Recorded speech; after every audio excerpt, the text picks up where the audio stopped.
Hello, hello. We are live. Thank you guys for joining early, getting in the chat, talking to each other. And welcome to the Charge On live watch along for UCF versus Cincinnati. As always, I'm your host, Sean Green. Thank you guys for tuning in, getting in. Big game today. It is a big game. Toughest test that UCF is going to see, at least to date. But we appreciate you guys coming in. And as always, we are sponsored by FanDuel, America's #1 sportsbook. Guys, we got 7 minutes until the game. This is your chance to make your last couple bets on this game if you want to get in. And if you're going to do it, use FanDuel. It's the best place, best odds, and they're a proud sponsor of the Charge On YouTube channel. So go ahead and use FanDuel, America's #1 sportsbook. Guys, I've already seen some of you guys talking in the chat. Through the late night, I'm going to need you to come back into the stream every 10 to 15 minutes. Let me know how the vibes are going over in Cincinnati. We got basically our own correspondent there in Through the Late Night. We see let's get to some of your comments that you guys have been putting in there. Defalk and Taven isn't on the injury report, so we're getting fined, or is he playing? Haha. Well, he was on the injury report basically the entire week. So there is that. We'll see. I'm assuming he's starting. Ja'Cory Brown is a game time decision. So if you don't see him throughout the game and he doesn't have a package, that probably means he is not playing. But it looks like Taven Jackson is starting. And according to Through the Late Night, Taven told him himself. So we should see Taven Jackson in this game. Savannah fan, let's go Knights. Good to see you in here, Savannah. Not green. His x-rays were negative, meaning that is good because there was nothing wrong with him, but he is still questionable. Yeah, Taven's been getting banged up. I mean, Taven Jackson has been taking a beating the last couple weeks. So it is going to be somewhat intriguing to see how he plays. Let me just make sure audio and everything is good on my end. Good. See, I got the mic working this time, so it's not the weird echo thing. But that is good. But yes, he is banged up. I mean, Taven Jackson has been taking a beating. So the fact that he's still playing just shows kind of his fight and his determination. And we're going to need him to have a good game today. His best game of the season if UCF wants a chance to win this game. Ryan the Scholar, let's go. Big game right here. Appreciate you coming in as always, my man. Through the Late Night, decent night shout for the anthem. Handful of UCF people around me didn't do it, and no singer either, so it's always weird. Oh, there was no singer. Interesting. That's good. I have seen, I'll give UCF fans credit. It seems like they have traveled to Cincinnati. This seems like I guess, is the game that a lot of people are traveling to. A lot of students making the drive. So, I gave a lot of criticism to UCF fans last week, and I'm happy to know that there was a contingent that did make the trip. And usually UCF fans do travel well to wherever UCF is playing. So I'm happy about that. Defalk it was responding not green. He is not listed as questionable. He is cleared and completely off the injury report. I have no doubt he is not playing, by the way. Just annoying. We may be opening ourselves up for a fine for zero reason. Could have easily put him as questionable or game time decision. No, I think Defalk, once he was on the injury report the entire time, if he plays, then it means he's good to go. I don't think. Let me look at the on the game day update. There's no playing. It's just out or game time decision. So, if he's playing, they're not going to get fined because he was on the injury report all week as questionable. So I think they're going to be okay there. Through the Late Night, real late arriving crowd. 1/4 empty with 7:07 left.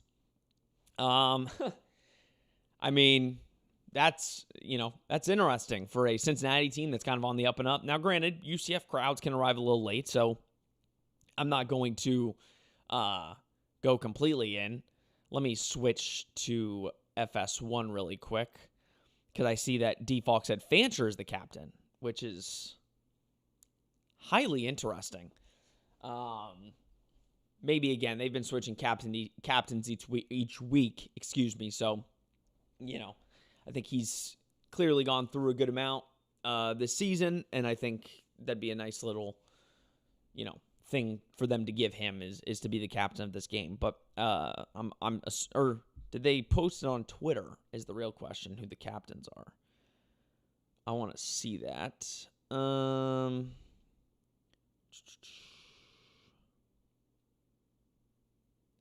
I've not seen it yet. Oh, there we go. Yeah, Cam Fancher, Lewis Carter, Malachi Lawrence, and Miles Montgomery. I hoped Miles Montgomery. I assumed Miles Montgomery would be one of the captains. Oh, I can kind of see the crowd here. Yeah, there's a lot of empty seats. A lot of empty seats early. Or not early, late. But we'll see. Here's my quick thoughts before we get started. We said last week Kansas. If you guys watch the pod, this is kind of just going to be a spiel of that. You guys know that, last week we said Kansas was going to be the toughest test for UCF. Scratch that. This is the toughest test for UCF. Cincinnati is a much improved team, a much improved roster. They've got a really good offense. They're showing Brennan Sorsby highlights right now. Brennan Sorsby is greatly improved from last season. And really, he's having the best year of college to date.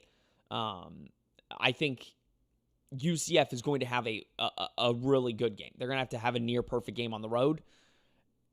And that's really going to come down to Taven Jackson. Miles Montgomery in the run game is going to have to be really good. Again, that's kind of been the crux of UCF. What happened last week against Kansas in the first half? They ran all over Kansas. They controlled the game. They were winning. And then in the second half, when they couldn't run the ball as much, UCF radio broadcasted Cam is starting. Huh. Interesting. That's very interesting. Really? Okay. Well, I guess we need to talk about Cam Fancher a little bit. Not Green says, to be honest, Fancher didn't look bad versus Kansas. He is a decent backup. No, I don't think it was that he looked bad. I think with Cam, with Cam, the issue is he's not an accurate passer. You can tell with Cam that he doesn't, I don't know. I don't want to go in on Cam. And I think he did some good things, especially with his feet making something out of nothing. But I also just think as quarterback, you need to read a bunch of reads. You have to look around the field, and if your first read's not there, you need to make the second read. And then you need to make an accurate throw. And I think Cam, he has all the intangibles, right? But that's kind of the issue is he has one thing on one play and then doesn't have another thing that's important that same play. He reads it right, but he doesn't make an accurate throw. And then similarly, he might make the right run, but so it's a lot of things. But also, to be fair, we haven't seen Cam play a lot. Through the late night says 1 trillion% Taven. He is throwing right in front of me now. Well, through the late night, if they said on the radio broadcast that Fancher's starting, then I don't know. Maybe Taven assumed he was going to start, but then they're like, listen, we're not going to put you in harm's way. And that also just tells you that he is not 100%. Taven is not 100%. This is 2 straight games where he's gotten lit up and had to sit for a period of time. Kansas State, he came back in, but most thought he wasn't coming back. Kansas, he got knocked out and didn't come back. So if I was UCF, I would listen. You're 3-2. This is game number 6. You want him to be healthy for this back half stretch. You want him to be healthy next week going into going to play at home against West Virginia, a game that is very, very important. So I think all those things. I guess we will see. We'll see who steps out there. Savannah, Cam gives me a totally Timmy McClain vibe. Lots of heart and slippery, but his emotions cause him to throw poorly. No, I would 100% agree. I would 100% agree with that. You have to understand, when he has to make the throw, you could tell it's almost like he gets a little nervous to make the throw. He's going to have to, and now it looks full. I mean, the camera they're showing, Cincinnati fans have shown up for a good portion. But no, you can kind of just tell he gets a little timid when he has to actually make the throw.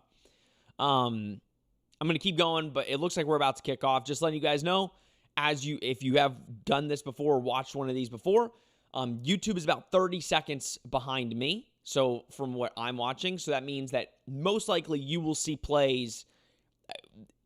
I'm watching in real time, but you're going to see them about 30 seconds later. So just to be aware, and you can put in the comments as much as you want. It totally fine with me, but just want to make you guys aware of that.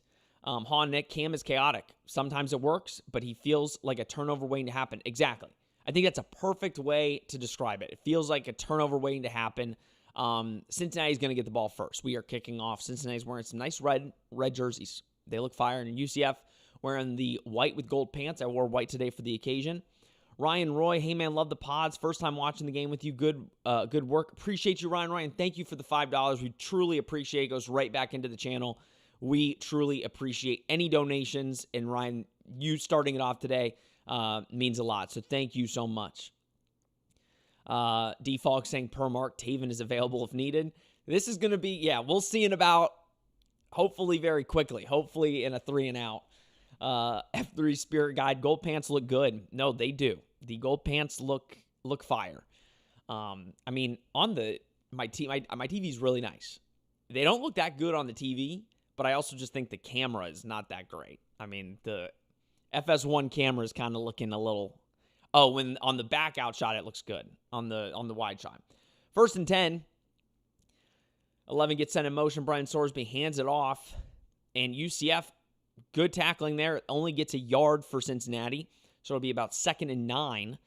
That's going to be a big point of emphasis. UCF's going to have to stop the run today. Cincinnati has 3 guys that can really run the football. But Tawee Walker is a really good back for them. And then we're going to also have to run the football. 2nd and 9, number 4 gets sent in motion. Brent Sorsby passes it again, runs the ball again and picks up about a yard again. UCF making an emphasis to stop the run early. That is Cole Kozlowski, my favorite guy on the defense, making the stop. 3rd and 8. UCF gets them in a 3rd and long early. This is where UCF they're making some substitutions. John Walker comes on the field. Isaiah Nixon, I think? I can't tell. But 3rd and 8, 14 minutes left in the first quarter. 11 gets sent in motion again. They're sending in motion a guy in motion every time. Sorsby drops back. And a good pass breakup by Jaden Bellamy, I believe. Jaden Bellamy? Yes, Jaden Bellamy, 3 and out. What? Listen. There we go. I said it. Hopefully it's a quick 3 and out, so you're going to see who's starting awfully quick. UCF's defense goes in, gets a 3 and out, and they will be getting the football. That is a great start for UCF right there. Perfect. Stopped the run on 2 straight plays, and then knew the situation, played up front, and made sure to stop the throw by Brendan Sorsby there. Great defense by UCF. And catch the ball like the 28-29. DJ Black caught that punt, gets ran into, and yes, Cam Fancher is starting today. Through the late night, you were wrong. At least you give credit to Mark Daniels, who I would assume, and not assume, I know is in the know for UCF. So yes, Cam Fancher is starting today. Let's see how this one goes, folks. But I guess if it goes pretty poorly, then Taven might just run out there. 1st and 10 for UCF. It's going to be a pass. Nice, easy completion, and UCF picks up the first down to Max Drag. Max Drag starts today at tight end. Obviously, they do switch with a bunch of different tight ends, so you're going to see a bunch. And UCF is going straight into the hurry-up. They hand it off to Miles Montgomery for about 3 there. Good run. I mean, again, and Jabari. So starting today is the backup offensive guards. So Jabari Brooks and Cam Kinney are starting, which means guard Melo Lamar and Keegan Smith are to the bench to start the game, but you will probably see them. 2nd and 7 for the Knights. Drops back, Cam Fancher to DJ Black, and DJ Black comes out about a yard short. Dylan Wade is back after missing the last couple games, so Dylan Wade is back in the lineup. That should help a little bit with this passing attack. But UCF in a 3rd and short, don't we know about the short situations? They're going to have to get some push here to get a first down. Default, am I crazy, or is the camera zoomed out more than usual for the broadcast? Yeah, a little bit. I don't mind it, though. It's not switching anything. It makes me see more of the field, which I don't mind. 3rd and 1. And Miles Montgomery picks up the first down, but a little scary. He saw the red jerseys, and he just plowed through. So UCF picks up another first down. This is kind of what we wanted. Control the clock, start moving the ball, get yards on the ground when you need it. So, good start. Through the late night, 3rd was slightly loud, not intimidating at all. Still a road game, but they're going to have to be able to control their emotions and control it, especially on the road. That's something they struggled with at Kansas State. 1st and 10, 11:28 left in the first quarter. Cam Fancher gets the ball, is going to pass, and throws it to Wade and Charles, but Wade and Charles dropped the ball. It wasn't a great throw, but it should have been caught. That's a ball Wade and Charles has to catch. But again, these are the moments where he's going to learn. If it's in your vicinity, you got to catch it.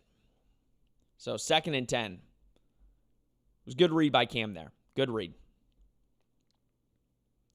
2nd and 10, 11:22, 13 seconds left on the shot clock.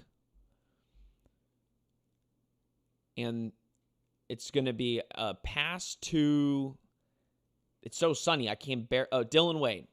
So it's going to be about 3rd and 5. Faked it to Miles Montgomery for the run, quickly released and passed it to Dylan Wade. Listen, Cam looks, we talked about the confidence aspect. Cam early does look confident in what he's trying to do. Like, he is making quick decisions with the football. So at the end of the day, if he can stick to that, then I think we might be in a good spot. 3rd and 5. With 10:47, I see a tight end set in motion, and they're going to run it with Cam. And Cam is going to be about 2 yards short. It was a quarterback-designed run, and they're about 2 yards short. I think this is perfect go-for-it territory here. I think they made that decision and saying, we're going to go for it here. So you're going to be about a 4th and 2. Unless they are punting, because they are showing a little too many highlights, so it's probably to cover. Nope, we're going for it. Like I said, on the road, kind of in that territory where it's not really great to punt, and it's not really good to kick a field goal. 4th and 2. Dwayne Thomas sent in motion, drops back. Cam's going to throw it. And Cincinnati's defense just lights him up. That was good defense by Cincinnati, and Cincinnati's going to get the football there. Yeah, I didn't, honestly, they played good defense, and I the minute Cam started running, I saw the guy just coming straight for his head. I mean, again, what are you going to do? What are you going to do? Lord. Not a bad first offensive series, but you need to go on. Listen, you got to go in and score points there. But it's not all on Cam. Waden dropping that ball, that would have been a first down. Yeah. Default, the one thing Cam really struggles with once he thinks about running, he is running. Yeah, I mean, that's true. But in both of those, I didn't mind it. Like the quarterback design run I liked. To get that in a 4th and manageable there. And obviously, I don't think that was a design right there on that 4th and 2. But Cincinnati played it pretty well, I think. And again, that is kind of the negative is I think Cam, once he decides, he decides. Which can be a good thing, but also can be a bad thing. Like maybe if you keep your eyes downfield a little bit longer, act like you're going to run, maybe a wide receiver kind of spreads out and you can get it to him. Those are things that I think can come in time. But unfortunately, when you're playing a good Cincinnati team on the road, moving the football, you kind of need to get off to a hot start. And they kind of did, but then again, it doesn't matter because you come away with 0 points. Ronell Jones, they need to convert those. A good team needs to do that. Well, and that's the thing, right? These are where we ask the questions. Is UCF a good team? I wouldn't necessarily say they're a good team. I would say they're an average team. Like, at the end of the day, if they lose today, they're 3-3, which is exactly where they've been the last 3 years. So I think you just need to make enough plays defensively to, like, hold up your offense, to get your offense kind of humming. As we've noticed, UCF has had some slow starts. Last week, they had a really fast start, right? They came out against Kansas, scored, went up 14-0, was up 20-14.5. On the road, they've only had 2 opportunities, but this is the second opportunity on the road. We've now noticed that they kind of have an issue starting fast. Today it looked okay. They got a couple first downs, moved the ball a little bit, but yeah, it's tough. You got to convert those. Savannah, problem is that we might have sucked a lot of Cam's confidence that might have sucked a lot of Cam's confidence that he seemed to start with. Hope not. I'll say this. I don't know. I don't think if that fourth down stop would have sucked up the confidence. I think he did a lot of good things. I think he knows that Wade and Charles ball should have been caught. I think the run is going to be able to be there. But again, Cincinnati's defense can be sound, and they kind of show that there. They have a quarterback spy. They know Cam can run the football. They're going to need to do it through the air a little bit, and I think Cam might be fine. But we'll see. Ronald Jones, they have to be ready on plays like those. Someone has to get open, 100%. But that's also on Cam, too. You have to look down the field. And I think Cam took a couple seconds, noticed nobody was open, and then ran it. And they had a spy on him that was just, launched out like a bullet. We are back. Cincinnati has the ball on their own 41-yard line. Brennan Sorsby fakes it, throws it over to the complete opposite side, and gets a completion. It'll be about 2nd and 4. And they show there that UCF and Cincinnati are 1st and 3rd in all of college football with scoring in the first quarter. UCF has allowed 0 points, but also Cincinnati scored the most in the first quarter. They're going to run the football and pick up a lot of yards with Evan Pryor. Like I said, a lot of guys can run the football. Evan Pryor is one of them. He picks up a good 15 yards there, and they are in UCF territory, just like that. And that is why if you go for on 4th down, especially in that kind of area right there, you better convert. But hopefully this UCF defense can bend, don't break. 1st and 10. Brendan Sorsby drops back, hands it off in the UCF run defense. Malachi Lawrence stuffs Evan Pryor for about a yard or 2 loss. So it'll be about 2nd and 11, 2nd and 12. If this run defense can play like that, they're going to have a chance all day today. And then John Walker got some good push there to also help that. So we haven't really been mentioning John Walker's name, but he's been grading out very well. That showed you right there that was a good play. 2nd and 12, Brent Sorsby drops back. Lewis Carter, free rusher, and it's going to be a touchdown for Cincinnati. To Jeff Caldwell, throws it up there. They sent the blitz, but I don't know what happened there. Receiver just broke it open. Bad defense. I don't know what just happened there. I really don't know what just happened. I don't know how he got I feel like the assumption, it was almost like the UCF DBs just assumed that Lewis Carter was going to get the quarterback. Like, that's kind of what it looks like.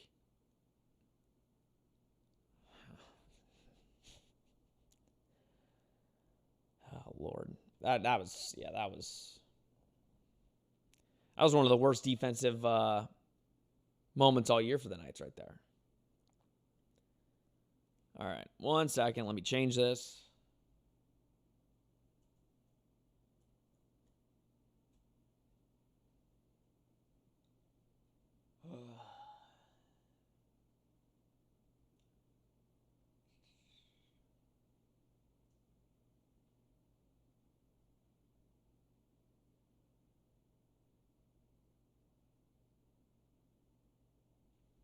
All right.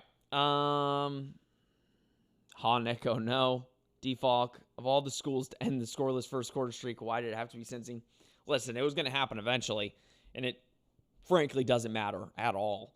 But and then Savannah said blown coverage. Yeah, I genuinely think it was almost like the DBs were not dropping back quick enough because they were just assuming Lewis Carter was going to get home. Like, they saw Lewis Carter break through, and they all were watching that, and then they forgot, oh, damn, there's a guy just running right behind us.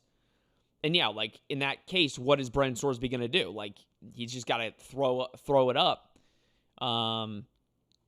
So yeah, I think legitimately that was what happened.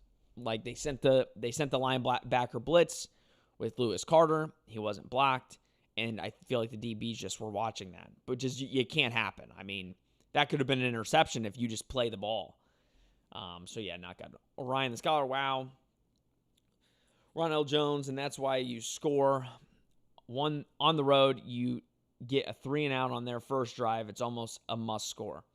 Yeah, no, like, Scott Frost and staff had the right idea. You need to go down the field and score a touchdown, like, or get points early. And now you're down 7-0. Defense blows a coverage. Your defense had a good first drive.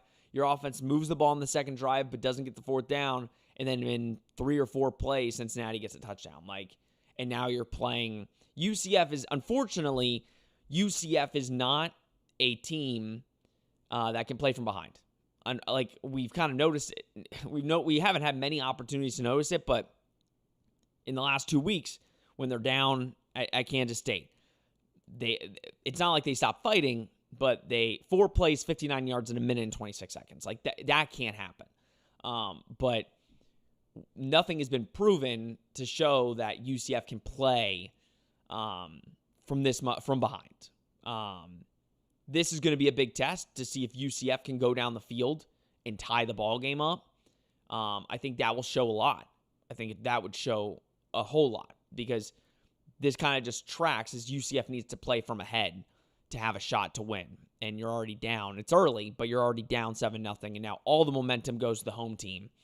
Something that, is not obviously ideal. Not a good start. Not a good start. Guys, I do not need another 4 hours of this. I really don't. I'm going to need this to be a good game, because I'm tired of blowouts on the watch-alongs. I'm tired of them. Cam Fancher out once again, 1st and 10. They send Dwayne Thomas in motion. Cam Fancher gets the ball, drops back, is looking, and he's going to run. And he picks up, I can't tell if that yellow, is that yellow line first down? It has to be, right? That's a stupid question. It just seems, I think the zoom out, I'll give you guys this. The zoom out makes it look a lot shorter of that 10 yards looked like 5. That run didn't even look like that much, but that was 9 yards. So 2nd and 1 there, Cam ran for 9 yards. Didn't look like 9 yards, but it was 9 yards. And it's 2nd and 1. Dylan Wade in motion, and there's a fumble, but picked up right away. Cam Fancher, good run by Cam. It wasn't necessarily a fumble. It was a drop snap. Cam picks it right up and runs for another good gain. The Cincy defense was caught lacking there. It was almost like they kind of assumed that it was going to be a pass, and they were caught off guard, which it probably was going to be a pass. But another first down for UCF.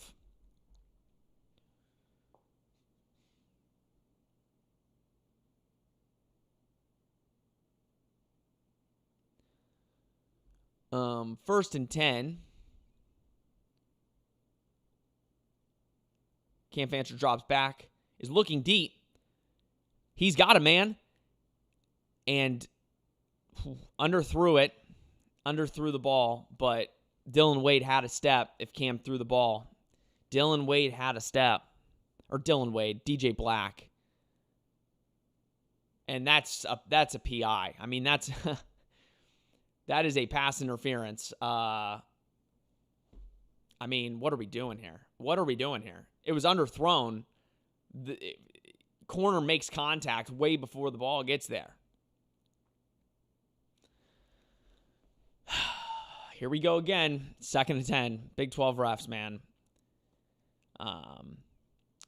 Another throw for Cam. Drops back and hits Dwayne Thomas and gets a lot of yards. Brings it down to the Cincy 20-yard line. Good throw by Cam. I swear, if the refs need to... Oh, it's a flag. What happened? Oh, Lord. Now we call a flag. So we don't ineligible man downfield.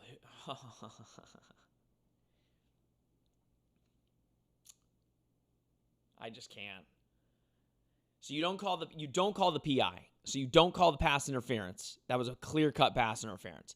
And then you call illegal man downfield. I'm so confused. What are we talking about? What are we talking about?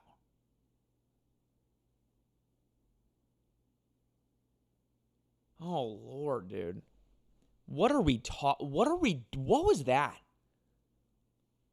2nd and 15, and they're sending people. And it's going to be a false start. Golly, bro. Golly.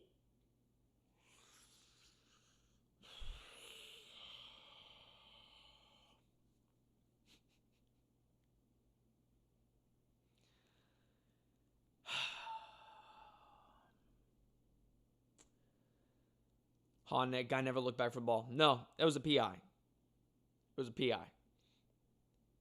I think that might have been Carl Jenkins because Scott Frost talking to Carl Jenkins. So clearly the false start was on him.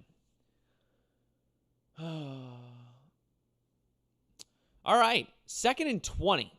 2nd and 20.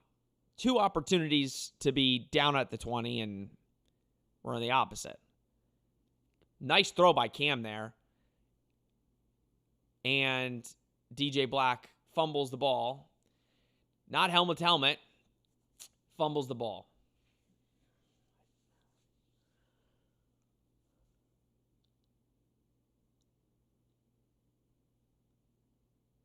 No, it's a fumble.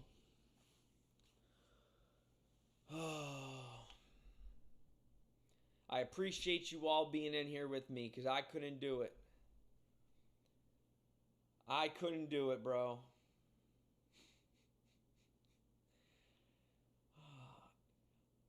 Like, and let's be real here. This is not on Cam. Cam's playing really well. We don't get a pass interference call, even though Cam did underthrow the ball. No PI call. Illegal man downfield on a huge gain. False start.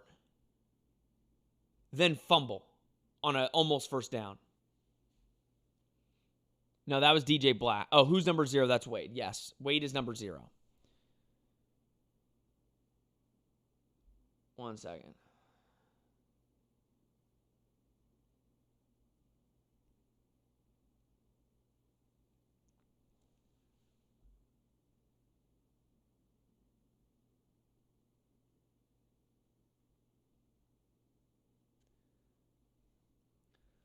Oh, Lord.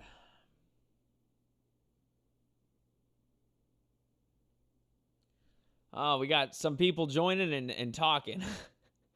F3 Spirit Guy, at least we have some deep passes. Yeah. He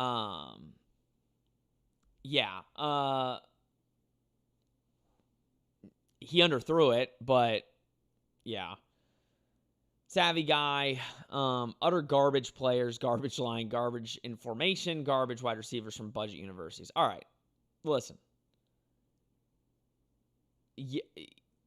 No. I mean, they've got some good skill position players. The offensive line has been dreadful, but I don't.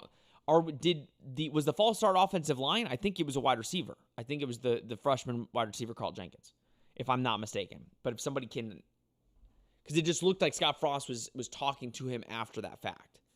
No, they need to be better. I mean, this is not good. But the bad thing is UCF is actually moving the ball. So yeah. WTF, I just turned, Jordan Foster, WTF, I just turned the watch long on to hear, ineligible player, false start, then fumble.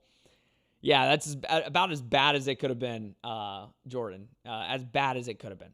Ronell, yeah, I'm not watching this whole game if it continues like this. Ronell, if you just don't want to watch and you want me to talk you through it, as much as I don't want to do it, I'm here anyway, so I'm glad. I would be glad to do it. Default, trying to figure out who lined up wrong. I'm pretty sure it was Carl Jenkins Jr. because they cut to Scott Frost talking to him on the sideline, and it seemed like he was the one. So, to be fair, I don't think it was the offensive line. As much as they deserve, their fair share of negativity at times. Ryan the Scholar, my goodness, bro. Hold on, what are they talking about? Oh, do they call it? Hold on.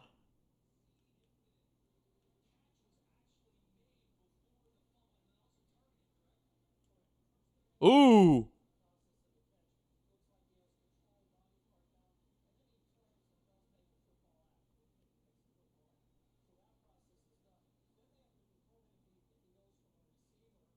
Oh, these guys suck. You get me all excited for nothing. Jeez. And that's a drop pass. Brent Sorsby to number 8. They were like making me think that they were looking at targeting on the quarterback, and no, Cincinnati's on offense. That's bad FS1. Like, it was a fumble. We knew it was a fumble. Jesus. Okay, so Wade was the one who lined up wrong for. Yes, he was the one that Brian Sorsby hands it off. Good tackle there by Damari Henderson. Yeah, good tackle by Damari Henderson. It's going to be a 3rd down and like 6. Yeah, he lined up wrong, but again, I hate that. That was stupid. 3rd and 8. Nick, yeah, Cam looks sharp. Receivers are letting him down. As of right now, yes, he's made one bad throw, and that was the deep ball. Deep ball, he underthrew it. If he put a little bit more on it, it's a touchdown. But hopefully the defense can make a stop here on 3rd and 8 to get out of get the ball back. 3rd and 8, Brendan Sorsby drops back, throws a deep ball, and good defense by Jaden Bellamy. Hand fighting could have been caught, but 4th and 8, 2 plays. They are trying to pick on Jaden Bellamy in 3rd and long situations, and it's not working. Jaden Bellamy hand fought for as long as he could, and it's going to be another punt. So again, two really good possessions by the UCF defense and one really bad one. If the offense can just not beat themselves, this can be a game. Like right now, UCF is not playing bad. Cincinnati's playing worse on defense. Like UCF is moving the ball at will, and they're going to punt. It's a good punt. And UCF is going to start at the 12-yard line, at their own 12. Joshua Ogburn, false start was Cam Kenny. Okay, thank you guys for letting me know that. So it was on the offensive line. And it's on technically the backup right guard or left guard, wherever Cam Kenny was starting today. Tyler, crazy because that's probably targeting on against any other team besides UCF. Yeah, I mean, let's be real here. The refs missed the PI, missed the targeting.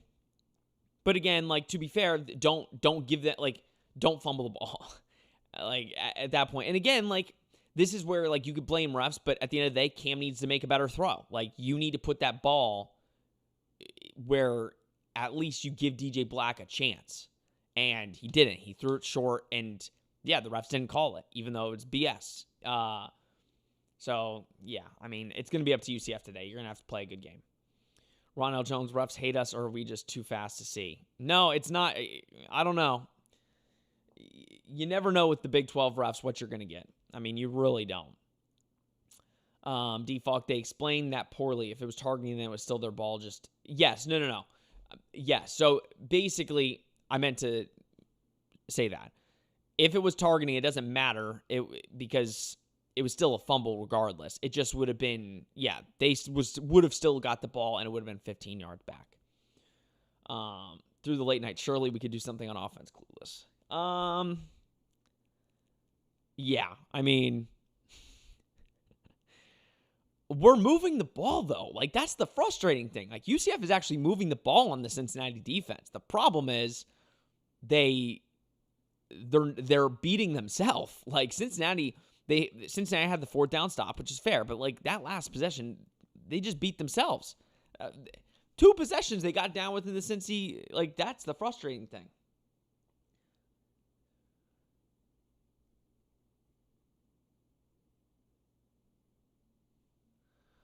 All right. I want to look at the Florida State score. I think they're losing while we're in a break here. They are losing to Pitt, but it looks like they're about to score because they are on the Pitt number 1. Yikes. No, thank you. All right. Colby, is there a genuine reason we don't play Davi? That dude had 20-plus Power 4 offers with multiple from SEC schools, and we won't even give him a chance. I keep asking various podcasts, and everyone just ignores it. I won't ignore it. So here's the Davi's young. Obviously transferred from Virginia Tech. He is a young player. And this season specifically, UCF was going after guys that were a little bit older, a little bit have some experience. That's why you bring in a guy like Cam Fancher, right? That's why you have a guy like Taven, who's still inexperienced, doesn't have as much game opportunity, but has made starts in college football, was on a really good team last year. high-end recruit coming out. And Davi came in late. Like, Davi didn't really have as many reps as a lot of other people. So that is why. He's got an opportunity to play at some point, potentially, if things go bad and a lot of quarterbacks get injured. But Davi's going to have an opportunity next year. But yeah, he just came in really late. And he's probably not there yet. But he's a young player. Cam Fancher just threw for like 5 yards. If we were in a rebuild year, why not let Davi develop? Fancher won't be eligible, nor will Jakari. I'd like to see Taven and Davi both develop. Well, I'll talk about that at the next break. We'll talk about Davi a little bit. 2nd and 3, Cam drops back, and he's going to run for it, and he picks up a good amount of yards. I mean, and if Cam Fancher kind of comes up a little gimpy, and that's, if you want to see Davi, there's going to be opportunities, because it just seems like UCF is injury prone at the quarterback position this year. But he looks like he's okay. He just looks like he's a little gimpy. 1st and 10. Again, UCF is moving the football pretty well. It's, can you beat yourself? 1st and 10. 3:57 left in the first quarter. Max Drag gets sent in motion. And they run with Miles Montgomery, and he picks up about 5. Cincinnati did have a guy coming right for him, and Miles made a miss just for enough time to get about 5 yards there. Miles looked like he just shot out of a cannon. That was not Max Drag, by the way. I don't know what that was, number 88, and I don't even know if I could. Who is number 88? Dude looks massive. Oh, Connor Meadows. I think that's freshman, right? Connor Meadows. Somebody want to look that up? It's a freshman guard, freshman tackle, getting sent in motion. 2nd and 5. Miles getting sent out as like a receiver. Nobody open. And Cam runs for about 6 yards or 7 yards. And that I'll give Cam credit. Cam looked down the field. There was nobody there. He started to run, kept his eyes down the field looking for receivers open, and then he ran for the first down. This is where Cam can be dangerous, and you kind of can see why he maybe was the quarterback that was chosen to be quarterback 1, because he is electric on the ground, and clearly if he's accurate throwing the ball, it's a good dual threat type of kid. 1st and 10. On the 44-yard line, Cam fakes the run, throws it low, and unfortunately, Waden's going to be down a yard behind the line of scrimmage. So it's going to be a 2nd and 11. Not a good throw from Cam there. Waden caught it, so that's good. Get him a ball caught, but threw it too short. So it's going to be a 2nd and 11 there. Wasn't bad if you get it there.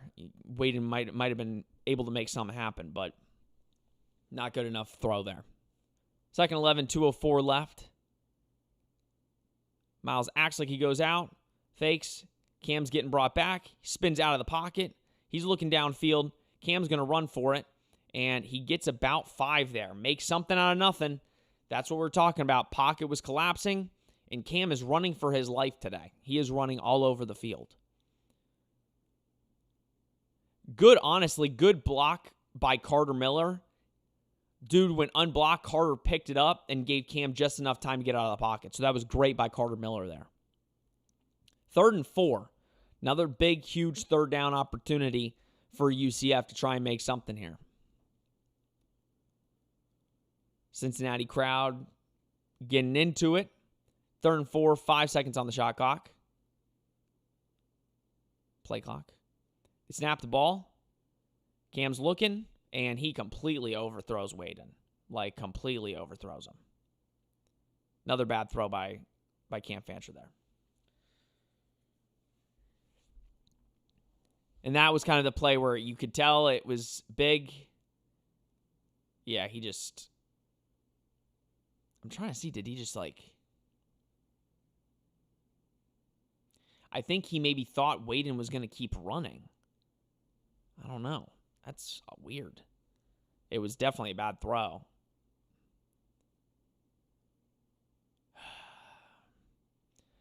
again, I think the more frustrating thing is the offense is moving the football. It's just the problem is they have one part of the drive where it kind of stagnates. And I think that's more frustrating because that shows you that UCF can do it.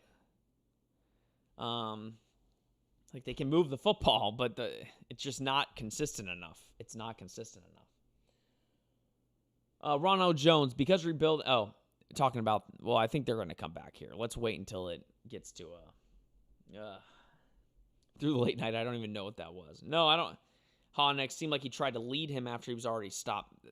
Yeah, like I don't know. Like, no offense, but if he would have kept running, he would have gotten completely lit up by two guys. I think Wade. I don't know what the play was supposed to be, but I think Wade made the right move by stopping at the marker. And if you put it right in his chest, it's probably a first down. 1st and 10. Cincinnati runs the ball, picks up about 4 or 5 there to make it about a 2nd and 4 or 2nd and 6, excuse me. One of those days.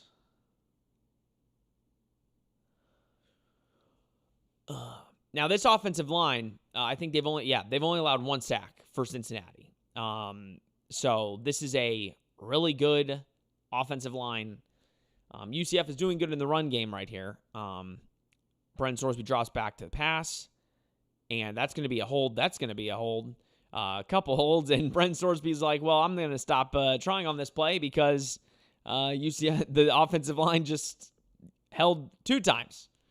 There are multiple flags by Cincinnati for holding because the UCF defensive line just completely blew up that offensive line that we were just talking about. That was actually hilarious. That was funny. Sinforian Knight, we are so disjointed. There isn't any communication with each unit.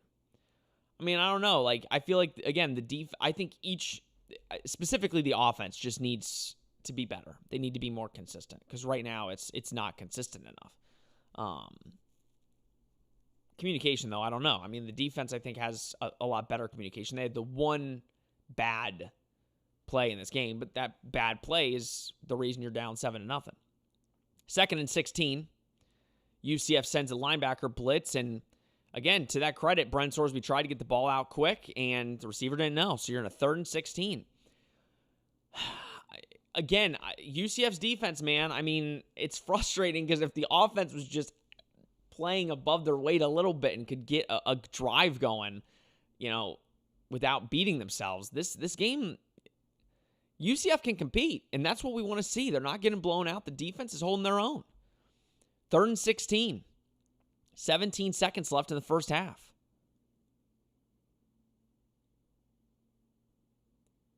Brennan Sorsby drops back. And there's a flag on DJ Bell. And because through the late night is at the game, he kind of spoiled it for me like 10 seconds before it happened. You call that PI, but you don't. That's awful. Like, you call that PI, but you don't call the one where dude doesn't turn around. Let's see. Oh, Lord. Oh, Lord. Oh, Lord.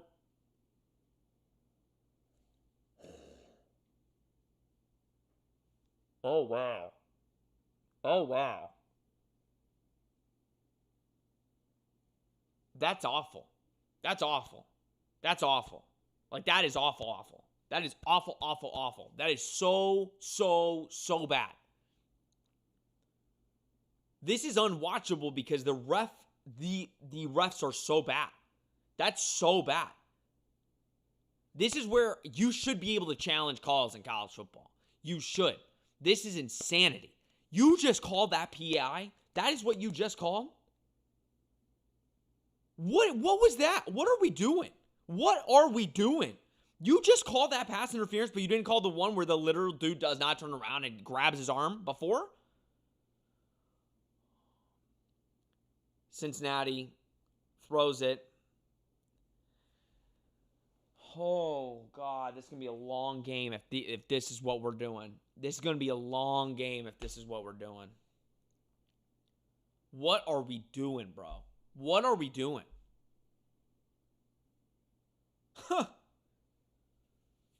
Oh my gosh. On a 3rd and 16, you call that PI. But like, thanks for the holding call, I guess. I mean, it was the easiest call you could have made.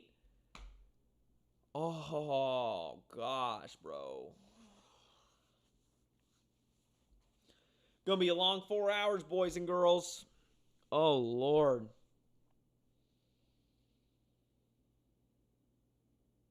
Yeah, I don't even need to read all your comments about it. That was crazy.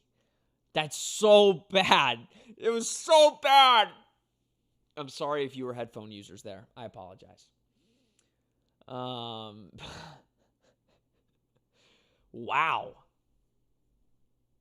Yeah, I don't know what else to say. That's so bad. That's historic. That is, yeah. They got to figure it out. I don't know. They got to figure it out. I don't know what else to do. I mean, you play. That's as good as you could do. I mean, barely did anything there.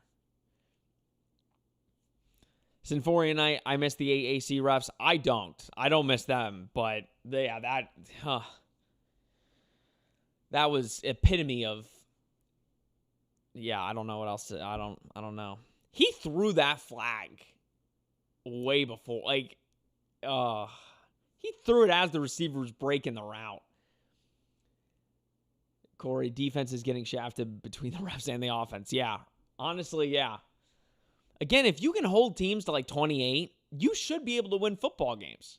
The issue is, if we can't score anywhere close to there, nothing's going to happen. I don't know if I'm going to make... listen, I don't know if I can make it mentally if this is the thing. Crawford Rogers, Cincy fan here. That was a rough call. Sorry. At least you admit it. We appreciate it. It doesn't necessarily matter. Oh, it's kind of cool. I see that our ads play at the same time as... Because we have ads, obviously, which we appreciate you guys watching the ads.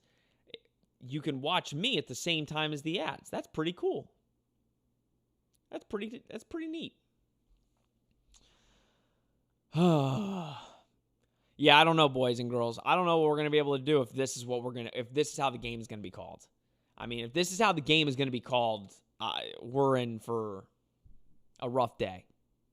A rough day. Savannah fan, what was the call for? Was he hurt? Did he hurt the receiver's feelings or something we couldn't see? Yeah, maybe the receiver was crying. I don't know. The ref felt bad. Just awful. It's just so bad. And I should stop talking about it and just move on, but there's commercials and I can't stop thinking about it. I hate saying red ball and whining about calls, but literally what do we do at this point? It's so blatant. Joshua Clark, frankly, one more call like that and I'm done watching. Yeah, I mean, yeah, at that point it's like that is 2 calls today that have gone against UCF that are massive calls. A PI call that would have given you 15 yards and a first down, and you call a PI on the defense on a 3rd and 16 that would have given the ball to UCF in good territory. They would have been probably close to midfield, and nothing. So now it's up to the defense again. I mean, and look at the difference. And this is the issue. UCF dominated. Oh, I'm going to get so frustrated. Dominated. 107 total yards compared to 76. 60 rush yards compared to 21, and had the ball for 10 minutes, and you are down by 7. UCF did exactly what they wanted to do in the first quarter, and they're still down 7. 2nd and 1, handoff. Brennan Sorsby keeps it, and there's a fumble, but it literally doesn't matter because there's no UCF player on the ball. It was all Cincinnati players. It was a good knockout by Cole Kozlowski, but again, all the UCF players did not jump on the ball. It's a good pull by Brennan Sorsby. It probably wasn't going to be he was down anyway. Yeah, he was going to be down anyway. But again, you got to jump on that ball. 1st and 10. Brennan Sorsby fakes it, and easy first down. But Antoine Jackson tackles him, so about a 12-yard pickup. Cincinnati's having their best offensive drive to date, and that's including the touchdown.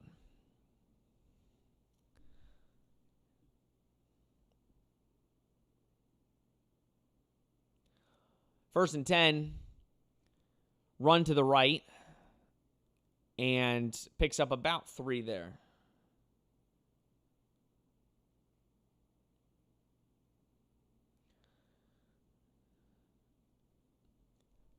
Mr. Nick Geddes texted me, so I had to respond. Frank Martin, seems the result of this game was determined before we ever took the field. I mean, it's still early. Let's see what happens, but right now it's not looking pretty. 2nd and 7, number 4 gets sent in motion. Brent Sorsby hands it off, and a good hole there and gets a first down. So Cincinnati moves the chains. Evan Pryor, shot out like a cannon, picks up the first down.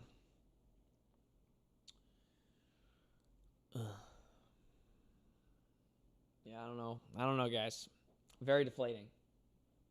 Very deflating. They're going to have to, listen, it's early enough, man. It is early enough. You're going to have to make some out of nothing. 1st and 10, home to a field goal here. 12:50 left in the second quarter. Brent Sorsby fakes a handoff, drops back, hits a receiver. Dude makes a one-handed catch. Wasn't really a good throw, but hits number 11. And they're going, hurry up, 1st and goal. There was nobody over there. I think that's their tight end, obviously, I think. 1st and goal, 12:22.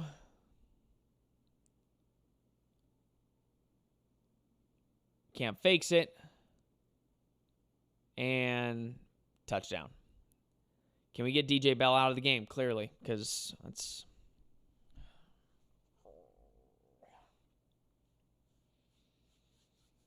I appreciate y'all watching with me, guys. Painful.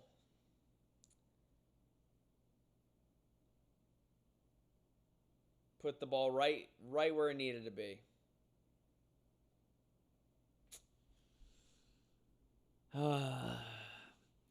Yeah, I think Cincinnati's figured out all they got to do is do an RPO, get the DBs looking one way and then throw it. They ran that 3 or 4 straight times.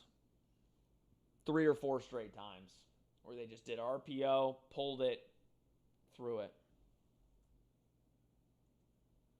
All right. 1 second.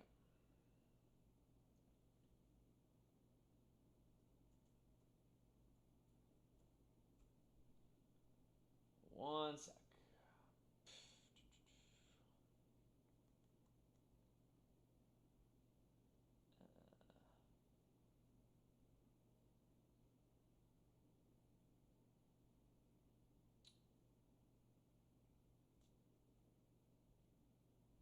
UCF 0-5 since last game. No touchdown. 0-5 since last game. No touchdown. What's 0-5?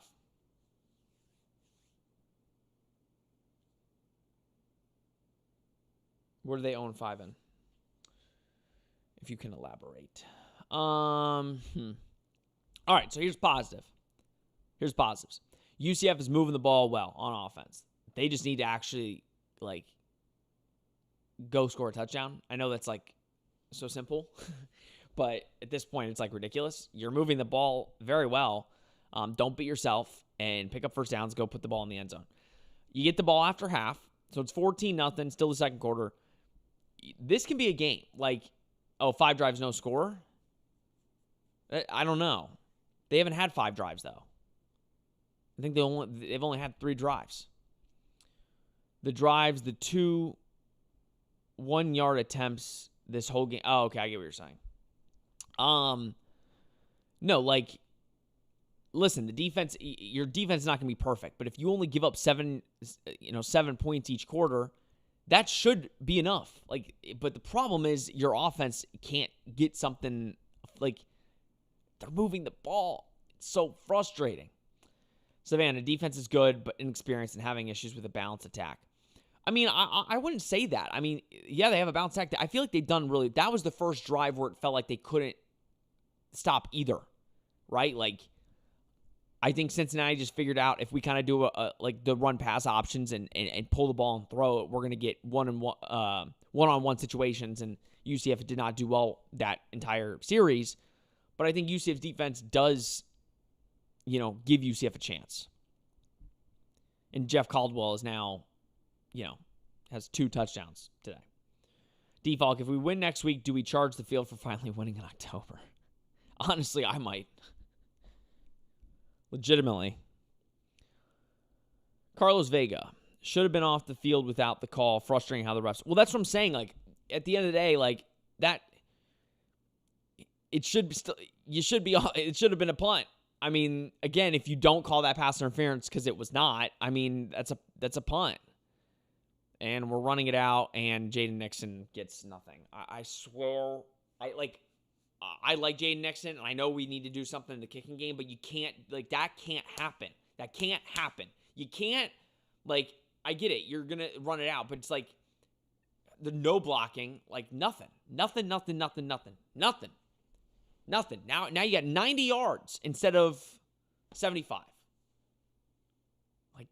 And that should have been targeting. Dude's already on the ground, leads with his helmet. Jeez, man. What are we doing?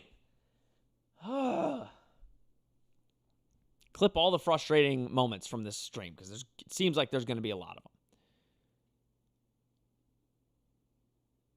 What are we doing?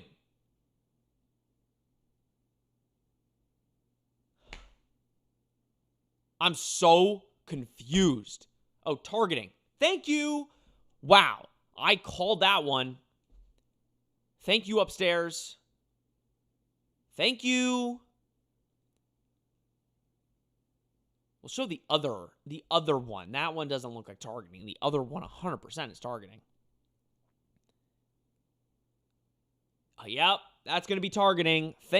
Ronell Jones is targeting. It's targeting Ronell. He led with the helmet. He's already down on the ground. It's targeting. Watch, it's going to be targeting. UCF Mayor just moved to the bar to see if we could score. The game may be my fault so far. I'll blame you.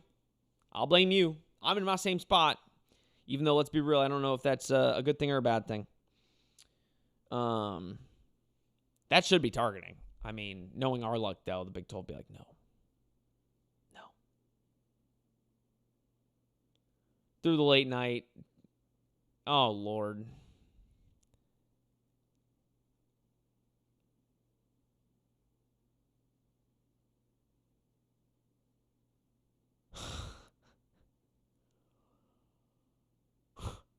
This is crazy. This is insane. Like, this is insane. Like, this is insane. Everywhere in college football, that is called targeting. Dude is already on the ground, leads with his helmet, doesn't get all of the helmet, but still clips the helmet.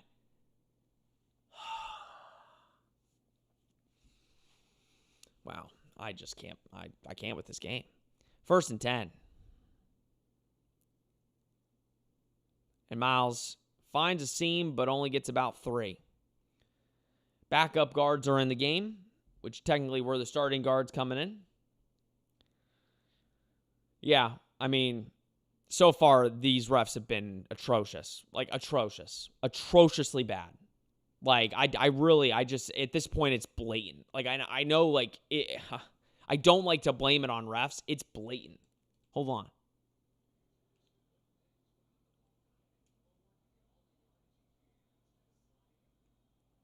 Another low snap. Again, another low snap there. I don't know what's going on there, but Cam picks it up and runs for 4 yards or whatever. Oh, yeah, that's on Carter. The ball's, like, coming out weird.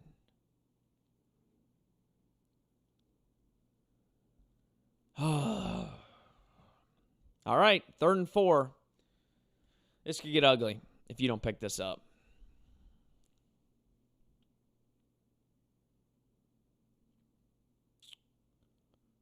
Third and 4, Dwayne Thomas gets sent in motion. They sent everybody back in coverage, and Cam puts a bad ball.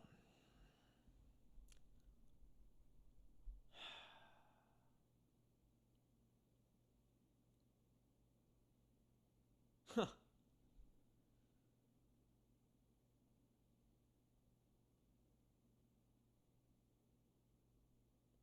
He also had a receiver just running down the field. Like, take a shot, bro. He's blaming Dwayne Thomas. Scott's clearly talking to Dwayne Thomas, but I don't know. I feel like that's on Cam. Like, that's on Cam.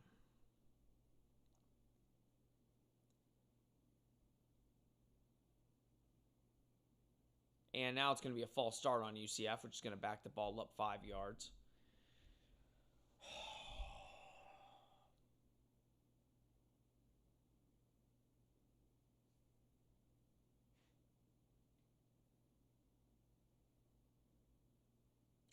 Join the pain with me, folks. I'm leaning back because I don't want to. I just want to relax for a little bit. It's just not consistent. It's just not consistent enough. It's not. It's extremely frustrating to watch. And we're not getting any help. And at this point, you can't get help. Like, you have to go out and execute and play a perfect game. And right now, UCF is doing everything to not play a perfect game right now. And Cincinnati's going to get the ball in UCF territory. Close to it.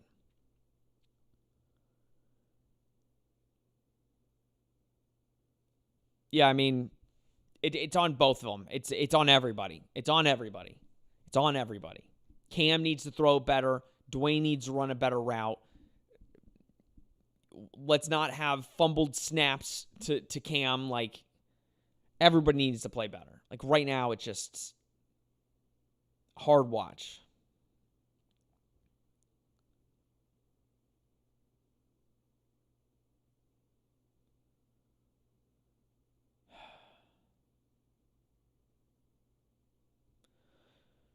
Nick needed turnover. Yeah, that's our only shot at this point. At this point, it's all we got. I just can't. Like, UCF is... this should be a close game. Like, this should be a closer game. Like, we have 4 penalties for 30 yards. We're 1-4 on third down. The refs aren't helping us. We've had the ball for almost double the time. Cam's not playing bad. Like, Cam's actually playing pretty decent. But when you watch the game, that's the problem. UCF is not helping. Oh, let's talk about Davi. I forgot who. I can go up and look up. Because I want to go back to this just to kind of nail it in the head a little bit.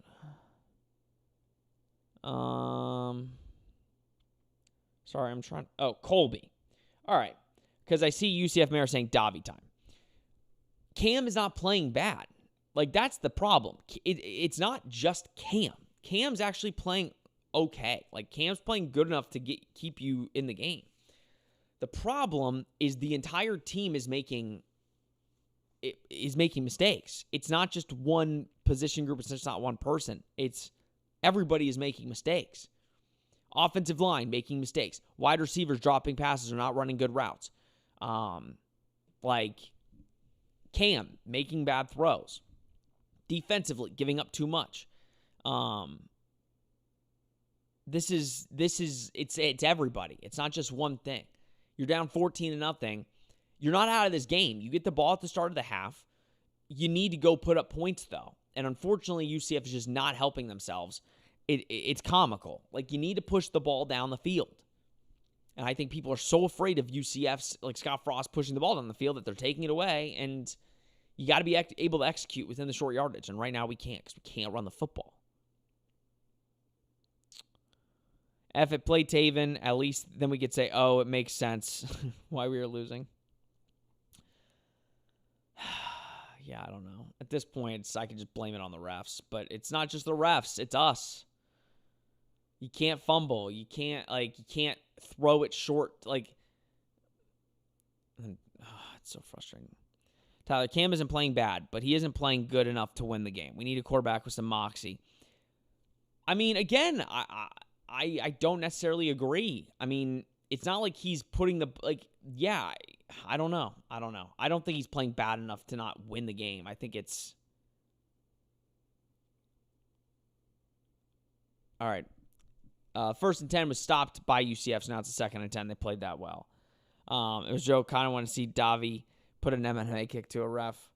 That's actually funny. No, UCF Mayor, you're fine. It's I know you were joking. I just want to talk about the Davi aspect because I know a lot of fans now are like, "Ooh, he might play," which there is a possibility this season at this point. 2nd and 10 on the 48. They fake it, and good defense there by Jaden Bellamy. Jaden Bellamy, don't take him out of the game. Don't put DJ Bell in the game. They don't get to rest. Keep Jaden Bellamy in the game. He's playing very good today. He is playing extremely good today. They are trying to pick on him any chance they can get, and he's not allowing it. 3rd and 10, big time potential stop here for the defense. Hopefully there's no phantom PI call. And so far, UCF has been good on 3rd down today, except for the pass interference. That was not a pass interference. And it's going to be a Brennan Sorsby run, and he just played it perfect. Used the one offensive lineman upfield to block, and he just put on skates. I can't. I really can't. Like, used one offensive lineman, one guy to, shimmy right and left. They run it, and gets a 1st down at the UCF 30-yard line. Default, can we just longest yard the next drive and not 4 downs for the ref? Dude, I'm just so deflated. It's more deflating. It's like if you're just getting your ass kicked, okay, whatever. The issue is they should be able to compete. They're playing and competing, and they're moving the ball. The defense is making stops. It's just that's what's frustrating. That's what makes it hard to watch. Because again, if you just shouldn't be able to compete. If Cincinnati's just that much better, which I'm not saying they're not, but it's crazy how much better this game should be going for UCF right now. That's another 1st down for Cincy. Tyler, going to season the podcast had me thinking hiring Grinch would be our downfall, but his defense has been the only decent thing this year. Right now, yeah. Granted, right now it's being leaky, but there's some good things about the defense. Yeah, I don't know, man. 1st and 10 on UCF's 16. Brennan Sorsby gets tackled for loss by Nigel Kelly, a sack technically. Brennan Sorsby tried to run it. Nigel Kelly reads it perfect. And that was good defense there by UCF. Charles, we are close to be playing great. We are. Might be close for the rest of the season, though. I don't know if we'll ever be able to.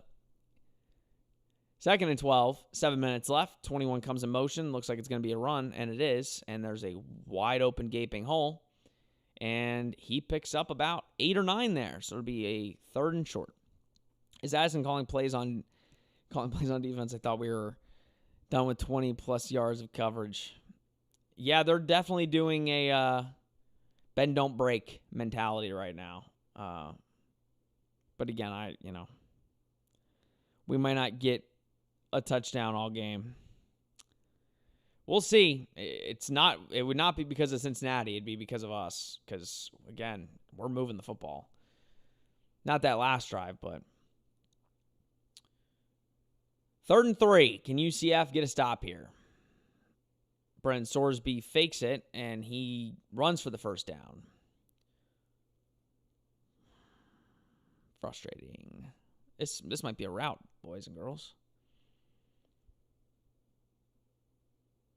That's what I'm saying. UCF, it's so frustrating because it's, again, Cincinnati. It's stuff they're doing, UCF can do. 1st and goal. 6 minutes left in the 2nd quarter. UCF in trouble. Potentially could be going down by 3 touchdowns. Brendan Sorsby with a slight grin on his face that makes me want to puke. First and goal. Fakes the run, and they're going to try and throw it to the opposite end. Good defense by Lewis Carter. They played it perfectly. That little smirk turned out to be not so great. Eat that. Yeah, now you're all frustrated. Keep smiling there, bub. Charles, we play well, but penalties and turnovers. Yep. Penalties, turnovers, and poor execution. Very good defense by Lewis Carter there. Very good defense. They tried to... Okay, Scott Frost, give Lewis Carter a blank check. Second goal. And it's another touchdown for Cincinnati. But there's a flag. Is that going to be coming back for holding? Are the refs actually going to try and make this a game? Oh, thank you so much. You're so gracious. You called a holding? Oh, thank you so much. Thank you so much. You're so nice. It's not like you've missed a million calls in this game that have screwed UCF, but we appreciate you giving a hold. That's very nice of you. A very obvious hold. There you go. Thank you so much. Thank you so much. I appreciate you. Save us from some misery here. Defalk, we cannot let him leave. There's a couple players that I think UCF needs to keep. Horace Lockett, even though he's now out for the year, I think he proved that you give him a blank check. A quick throw and a nice tackle there by Philip Dunham. So now it's going to be a 3rd and goal, 3rd and long to potentially stop them from putting up a touchdown. Shot out like a cannon, knew it was coming, and got him on the ground. There you go. 3rd and goal.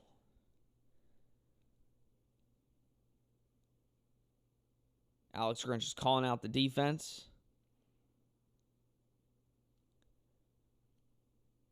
Yormark is there. He told them not to call those.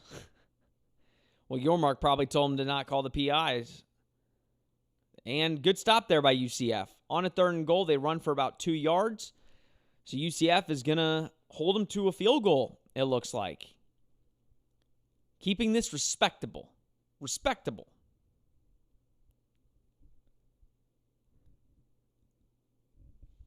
And if Through the Late Night is telling me that they scored, I'm going to just make the graphic now. I was hoping for like a field goal block or something, but, you know, it's fine. You can't always get what you want. Their kicker's good. 17-0.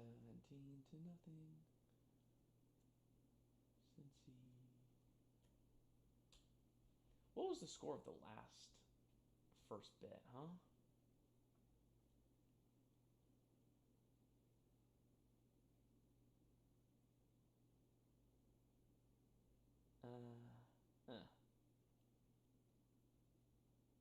All right, there we go.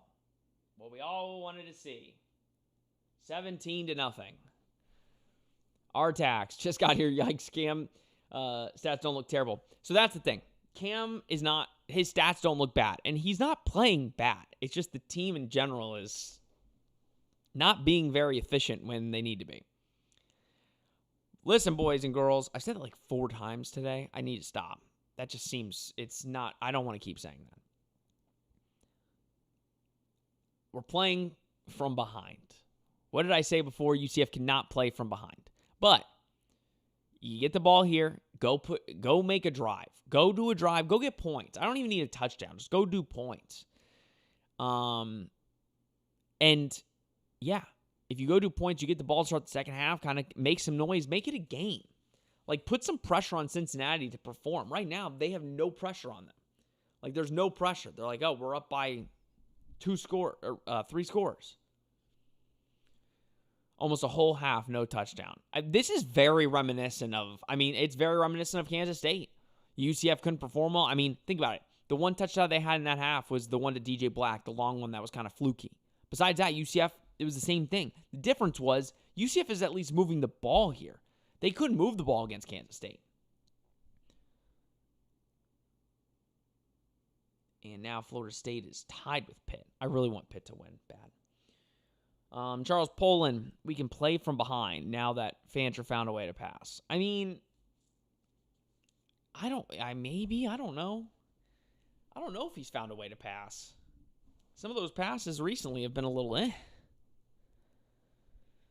Go ahead into Kid Show host mode, Sean. It's comforting. Yeah. If I start talking like a kid show, it's not going to work. I'll be letting out.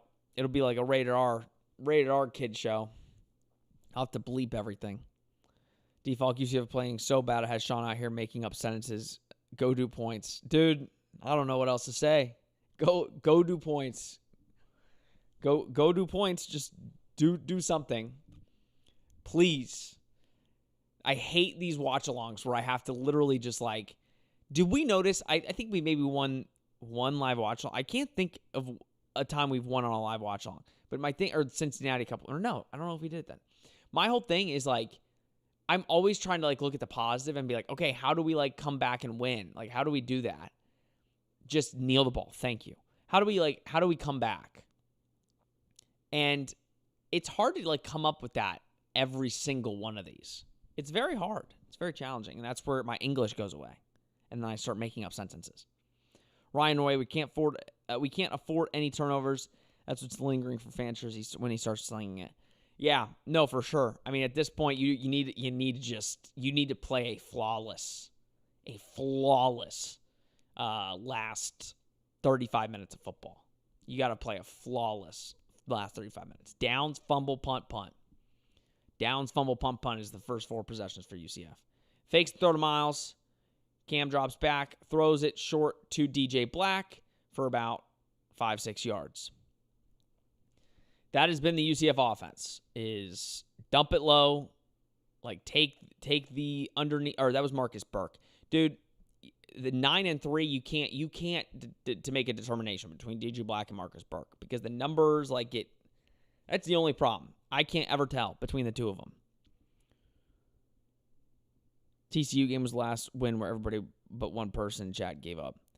Were we? Oh yeah, we were live for that.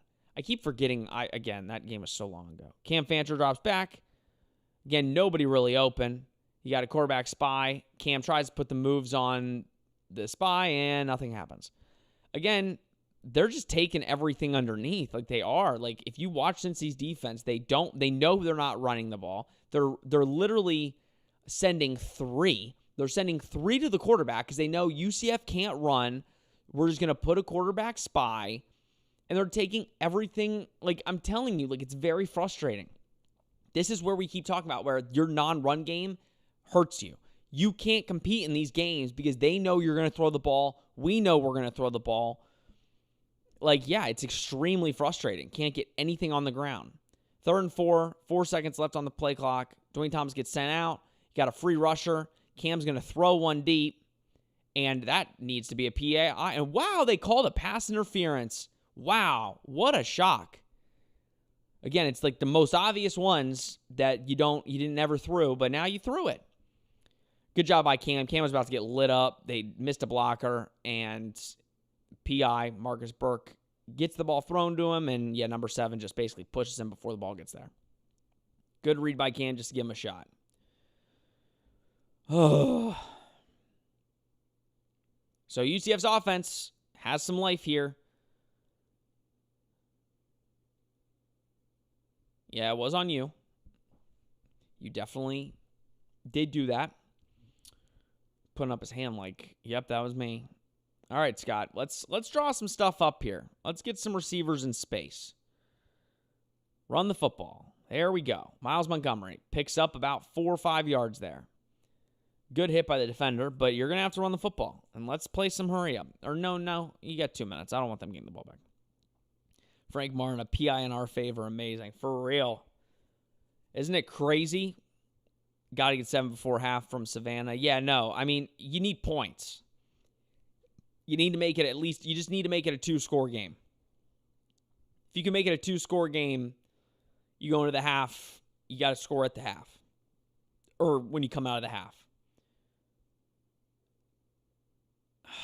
And they tried to get a playoff, and, it's a false start. Great, because they didn't know what they were doing, and the clock hit the 2-minute warning. You got to pick that flag up. But they probably won't.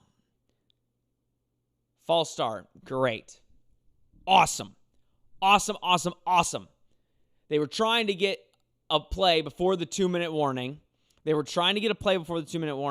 But everybody was like, oh, and they all jumped.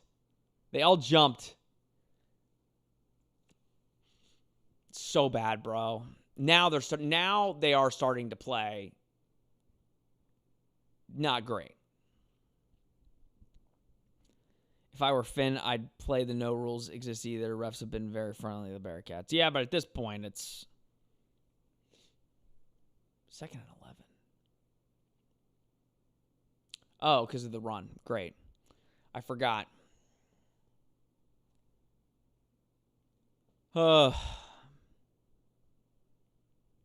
Great.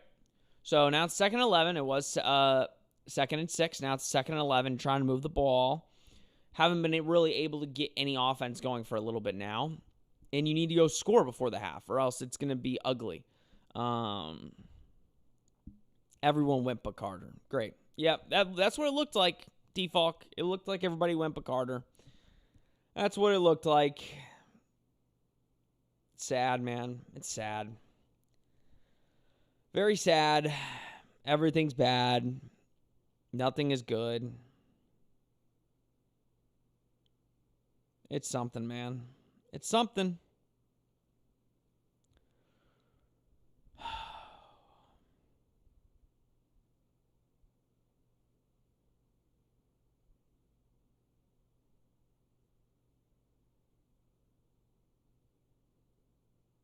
All right.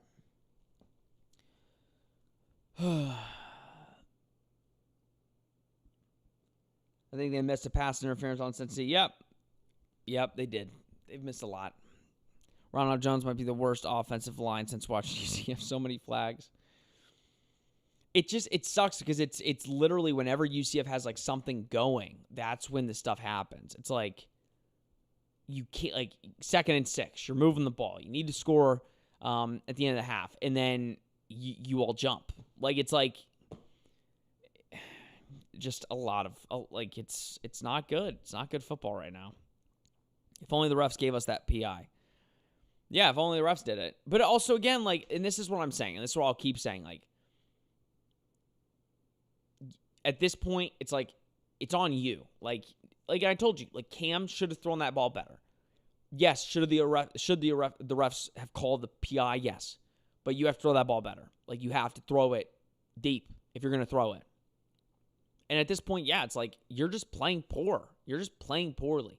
We could blame the refs all we want. And yes, the refs basically the refs called the hold or the pass interference on that one drive where it was 3rd and 16. But then as a defense, you can't let them go down the field after that. Like, you need to lock in.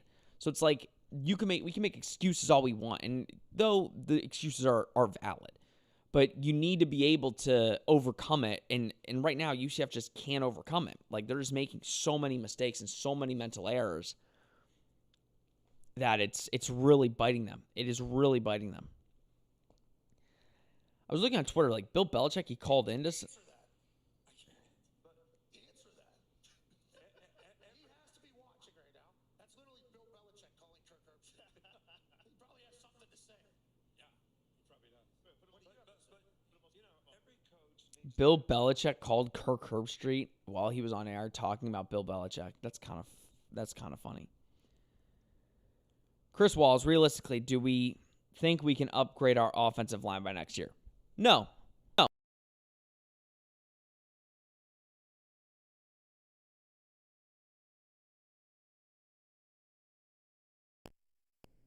We're back.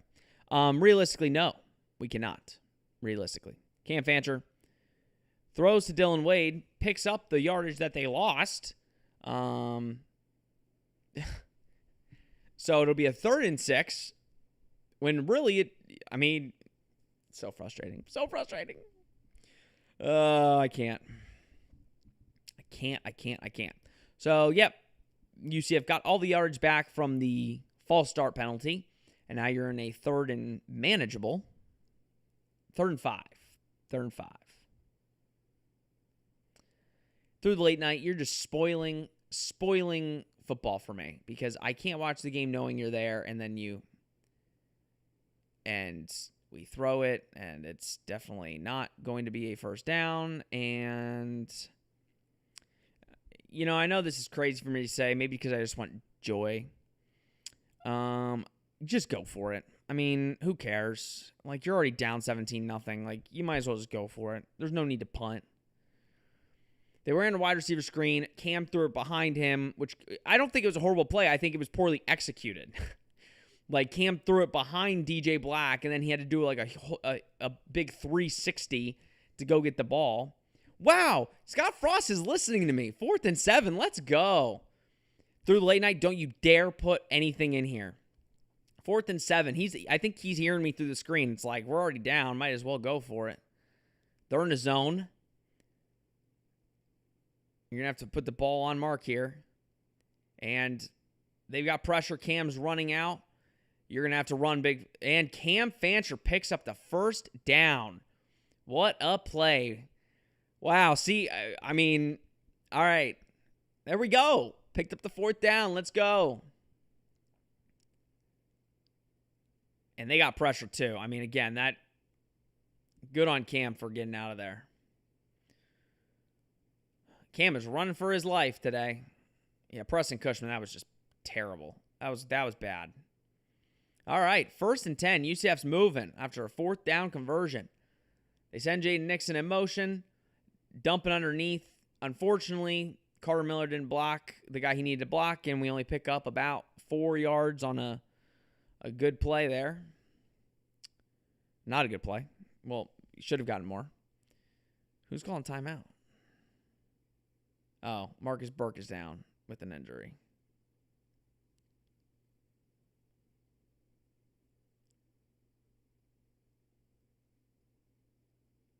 Not good. Looks like it's his knee, or they're working on his knee, which is never good. Ooh, no.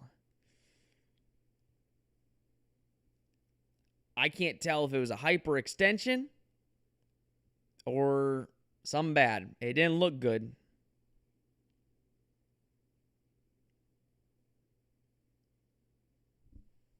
That doesn't look good. Hold on.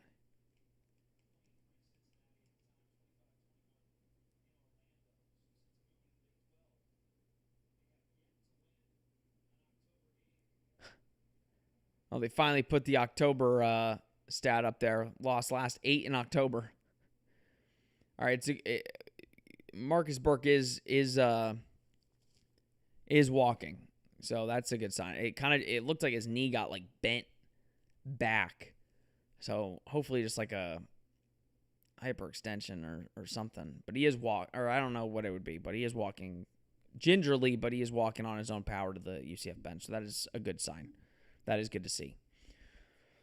All right, they didn't go to commercial, so 2nd and 6. 2nd and 6. Got to go get something here. You got to go get something.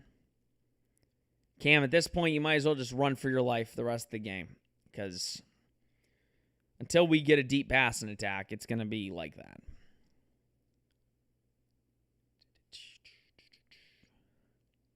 $57 seconds left in the first half. Drop all your comments and questions for the halftime below. I'm going to need them, and we're going to need to talk about them. 2nd and 6. Dwayne Thomas sent in motion.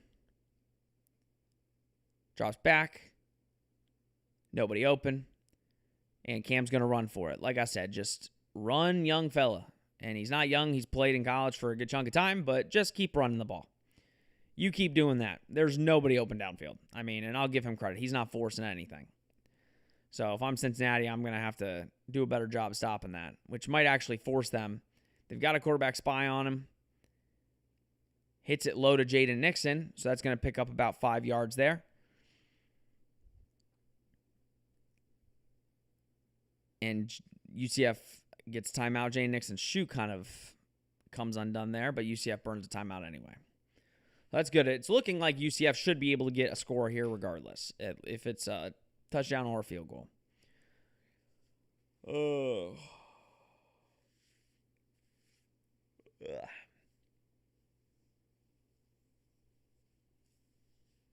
Fellas, this first half felt like an eternity, if we're being honest. And it's not even over yet. There you go, Pitt. All right. 2nd and 6.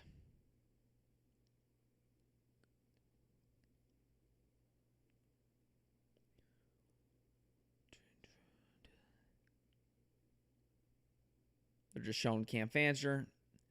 Made a talk to Dwayne Thomas, who's in the backfield. I can't tell who the receiver that was in motion was.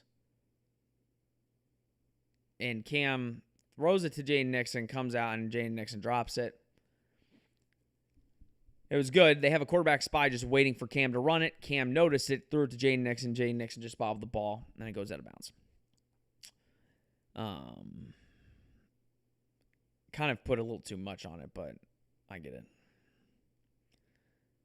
It kind of, I can't tell, but it looked like number 8, which would be my favorite guy that's never played.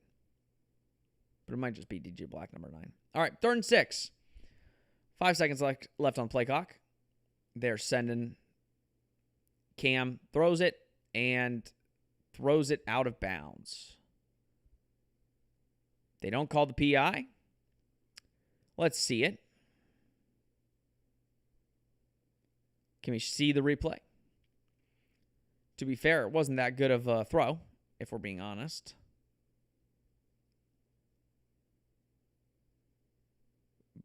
But they're not going to show the replay. So thank you for that, Cincinnati. I appreciate you not showing the replay. 45-yard attempt for No Rules. I call him No Rules, for those who don't know. And he put it in. No Rules puts in some points for UCF.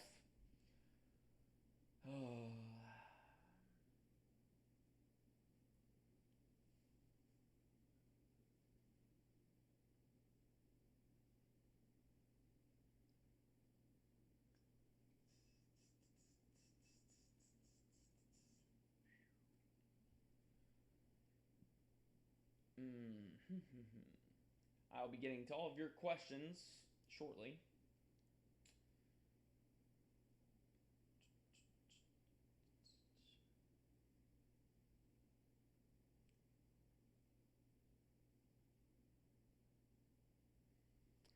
All right. And the good thing is UCF is getting the second half kickoff. So that is the positive, is you could, if you somehow can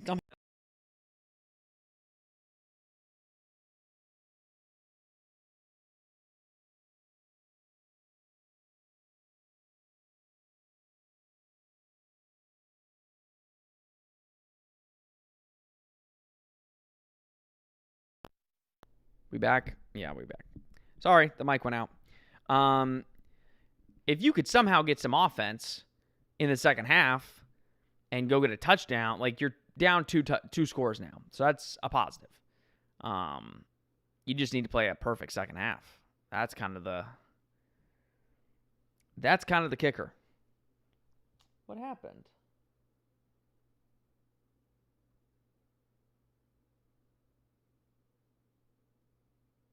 Great. Pitt threw an interception. That stinks. All right, Cincinnati, just go kneel the ball, please. I mean, they do have 3 timeouts, so they're going to actually try and go do something here. 3 timeouts, 24 seconds. They could probably try and go get in field goal range. Or if they want to get cute, UCF can get a turnover here and That'd be nice. And they're going to run for 5 yards, and there's a flag on the play. So I'm going to guess that's a hold. Of course, they call the penalty when there's literally no reason in calling it.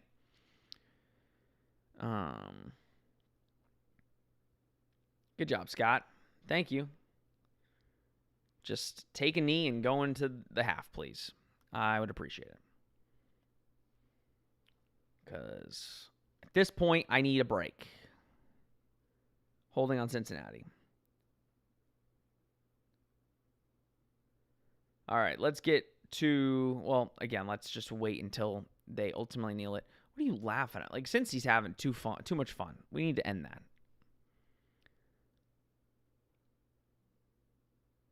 Are they actually going to run a play? They're running a play. If they just run the ball. Fumble. They didn't fumble. I was just saying fumble. That I just realized the minute I said that, I'm like, I'm going to get somebody's hopes up. No, they just ran the ball, and now it's halftime. I apologize. That's on me. I need to be better. I don't know if somebody got hurt? No. They're just waiting for Cincy to go into the locker room. All right. Sorry about that. Okay, let's get to your halftime comments. And please put all of your comments in the chat. Again, nobody wants to hear me just talk about randomness. Okay. Default, what's your favorite Airhead flavor? It's a good question. I don't think I've ever ate an Airhead. Genuinely. I don't think I've had one ever. Probably the blue one. Like, if I had to have one, it'd probably be like a blue one. I don't even know what the flavors are. That's how much I don't know about Airheads. Charles Poland, of course, October games are Big 12 games. We're at the bottom of the league. Yep, exactly. Like, at the end of the day, this is now year 3. And when it hits October, we start playing in league play, and we stink, and we can't beat a team. We can't win a game. So now we will have an opportunity next week to, if we lose today, we have an opportunity next week to change that by beating West Virginia. But boy, I mean, we have a lot to clean up. Nick, so all of our fears about the wide receivers is really coming to fruition. So yes and no. I genuinely think, like, the issue isn't necessarily just the wide receivers.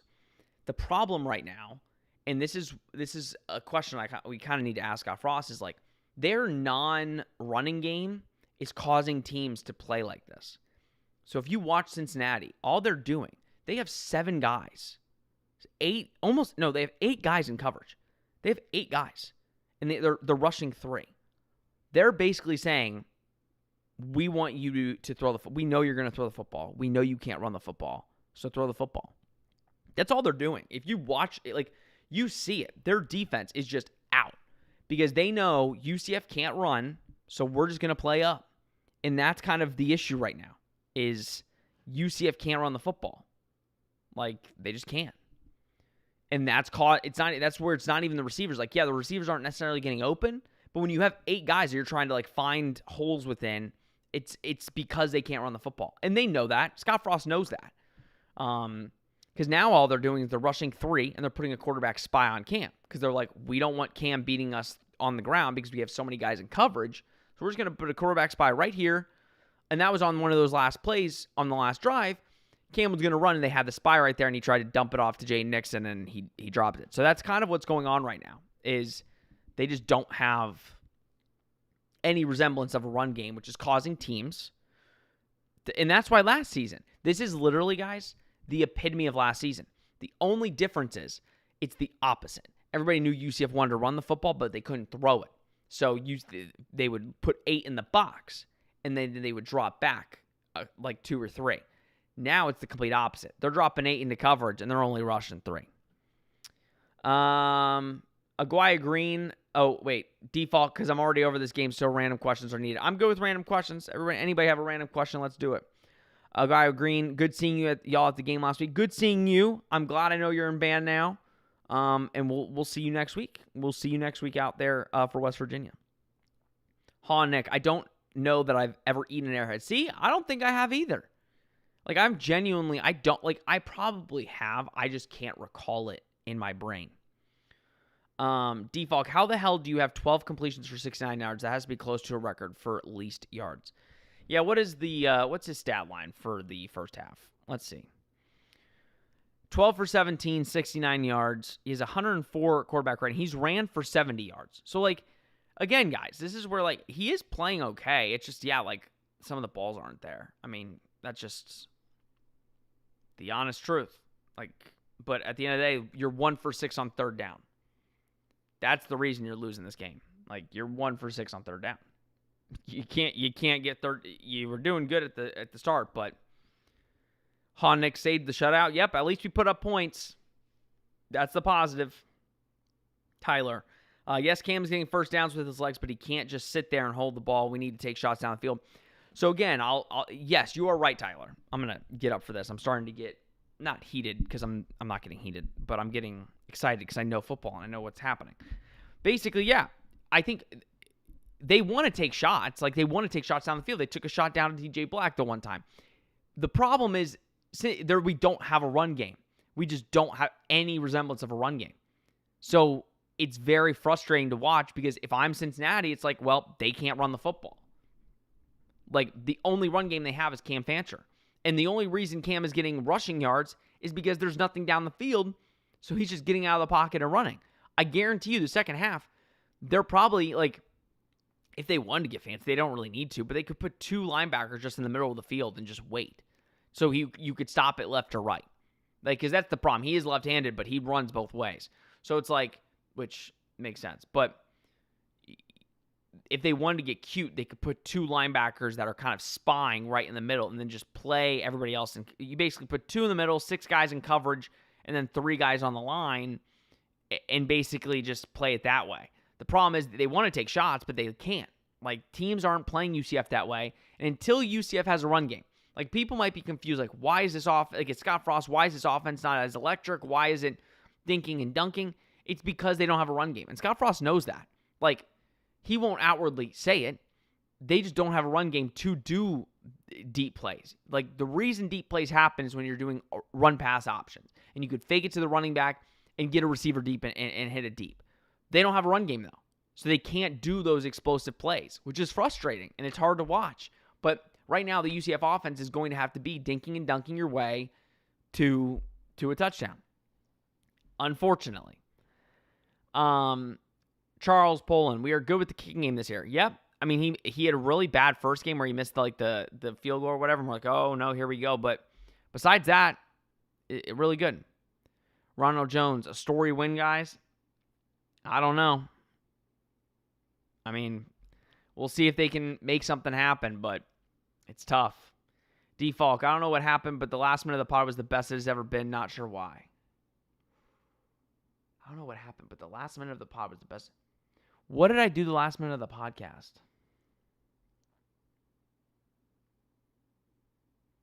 Remind me. What did I do? What did I do on the podcast in the last minute? We talked about the space jerseys, but that was about it. Nick, nobody getting open downfield. Yes, but I'm not going to beat a dead horse, but no run game has kind of caused that. Oh, your mic went out when I sent that. That's kind of messed up. It's fine, though. I don't blame you. I don't want to be on here anymore either. I'd rather turn this game off. But maybe UCF can make something happen. So, there's always that chance. Artax, the quarterback being the leading rusher, tells me all I need to know. Exactly. He got 70 yards in the first half. Yeah, it's sad because, they don't have a run game to supplement. The pass game isn't bad. The issue is, when you have to pass it every single time, it's hard. It's hard to win football games when you have no run game. And this is showing you exactly that issue. That's the problem. I don't know. It's so frustrating. And that's the thing. I can't even blame Scott Frost. I can blame them because they don't have a run game. But at that point, it's just they're just not. They have no run blocking schemes that are working very well. And that's on the offensive line. Through the late night. I mean, in every game so far, we've had one dismal half and one okay half. Here's hoping we're due for a decent half. That's true. Last week it was a really killer first half, and the second half was kind of doo-doo. Or kind of, it was doo-doo. The Kansas State game, it wasn't really halves. It was, I guess the second half was much better, but it was more so quarters. But it never was cohesive. Right now, it's not cohesive. It's just the defense is playing way better than the offense. But the defense is still making too many mistakes. Sorry. Defense is making too many mistakes. Orion Scholar feels like we should only be down 7. I don't know. That second quarter was really bad. Defense was leaky. Offense couldn't get anything going. It kind of feels like it should be like a 14-point game, which it kind of is. But when you do put it that way, yes, like UCF on that one drive is moving the ball at will, and they beat themselves, and the refs beat them on that one. Spare Room Films, bring on Kane Archer. Listen, I'm excited for Kane Archer if he actually signs. Like, if Kane Archer signs, I am excited. I think the dude's a baller. And you might see him play in year 1. I mean, granted, Taven, like, we need to see. Taven, I think, has an extra year. So there is that chance that he kind of plays next year. But Kane Archer is going to be a really good quarterback, I think. Chris Walls, what was the last fun UCF season? Oh, I know that. 2022. Last year in the American was the last fun. The first season of the Big 12 was fun because it was new, it was exciting, all of those things. And then we got to a bowl game, so you ended the season like thinking, okay, like we could take that next step. But the season ended so poorly in the bowl game that you were like, oh, so yeah, probably 2022. Last season, the American, where you got to the American Championship. But even then, there was like the losses in there that you like shake your head and you're like, what are you doing? So, yeah, probably 2022. Or was that 2023? Nope, 2022. Default, as someone who grew up a UCF fan, when was the last time UCF didn't have a run game? I legitimately cannot think of a single year in the last few decades.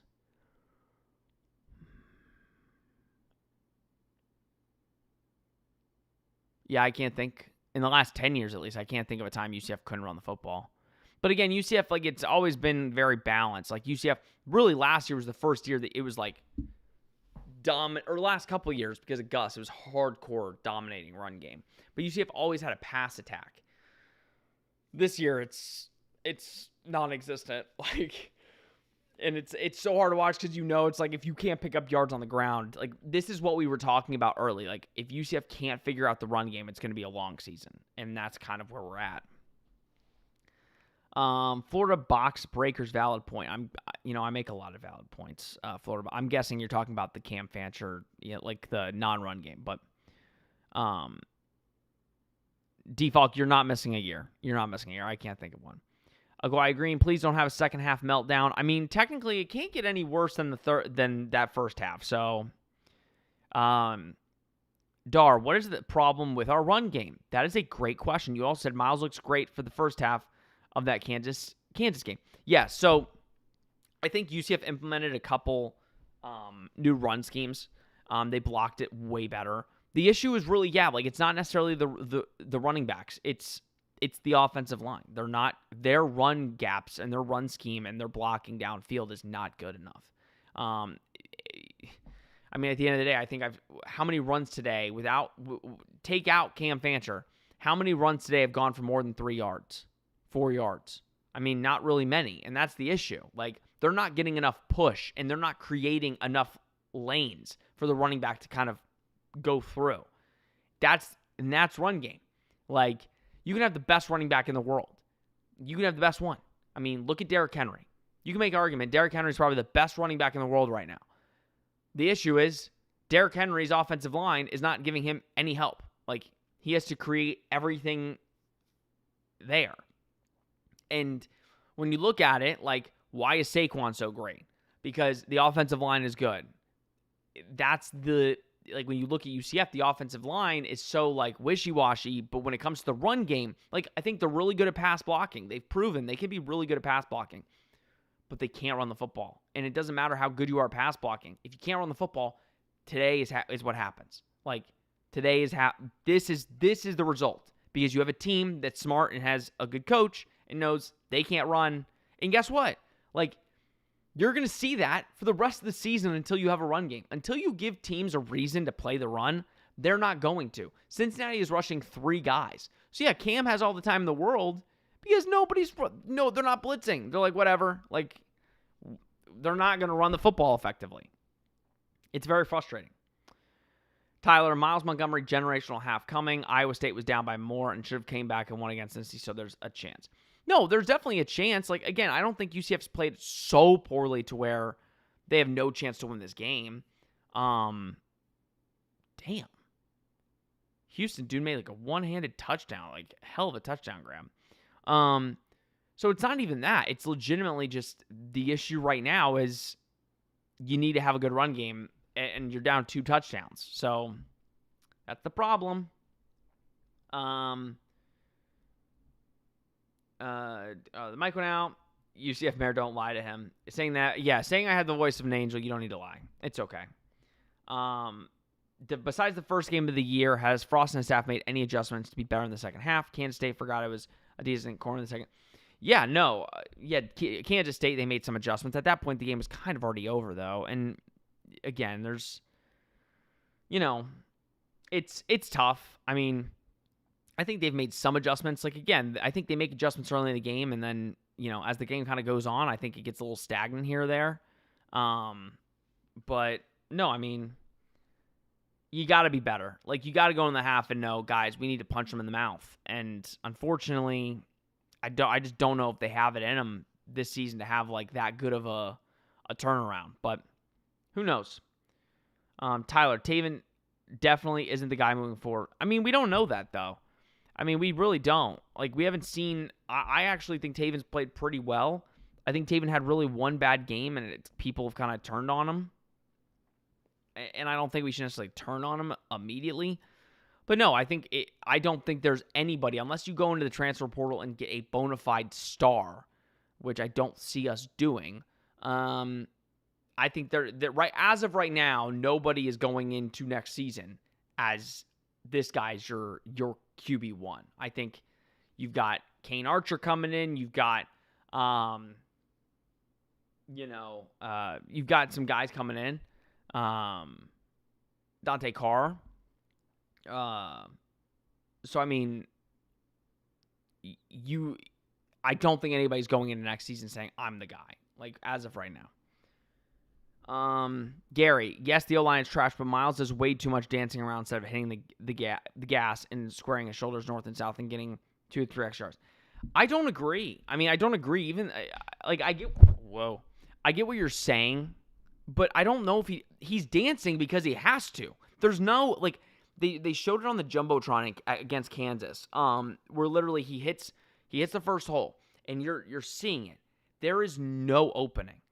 And he like literally has to create one. So I don't think it's an issue of like him dancing too much, because it's not just with him. When Jaden Nixon's in the game, it's the same thing. I genuinely don't think they are not creating enough holes for the running backs to get through, and that's the issue. That is the problem. I get what you're saying though. I understand the like, oh, he dances, but if anything, him dancing is causing UCF to get a couple yards when they shouldn't even get any. So I think that is a point that needs to be put across. Tyler, Satterfield isn't a very good coach. Let's hope he plays like that Gus Malzahn conservative offense and allows us back in the game. I don't know. He's been better this year. I agree. I don't like Scott Satterfield as a coach, but man, I mean, they've been better. And like, to be honest, I mean, Cincinnati. So here's this. Nebraska did hold Cincinnati to 17 points, but since then, Cincinnati has not scored less than 34 points. I think if you can hold them in the 20s, you're going to give yourself a chance to win. And also that kind of just, again, gives your defense confidence. Dar, I still feel better about this season than last season. I have hope. And then Orion Scholar said same. Yeah, I think this is the focal point. Is it frustrating? Yes. The hope that we all have, though, is this is not year 3 of Scott Frost. Like, that's the hope that everybody's having. This is still bad football. Maybe It's still bad football. But you have hope because you're looking at it as this is a brand new team, brand new coaching staff, brand new roster. That's what the hope is coming from. I'm trying to remember if like games last year, like where UCF really struggled to score this bad. There were times. For sure. But no, like at this point, yeah, it's like I'm frustrated because I want them to go to a bowl game. I think like my big thing is I knew what this season entailed. I just want this team to go to a bowl game because I think it could be a good launching point for next season. To like start next season off on a good point. You went to a bowl game last year in the first year under Scott Frost. And my fear is selfishly, I want them to win one of these games where they have no business winning. Like no business. Because that kind of helps you in case one of those home games that you're supposed to win, you lose. And right now, I just don't see a game on UCF's schedule. This is kind of the last road game where you look at it and, like, again, the road schedule for UCF is rough. Like, moving forward, I know you got BYU, you got Texas Tech. Hold on, UCF.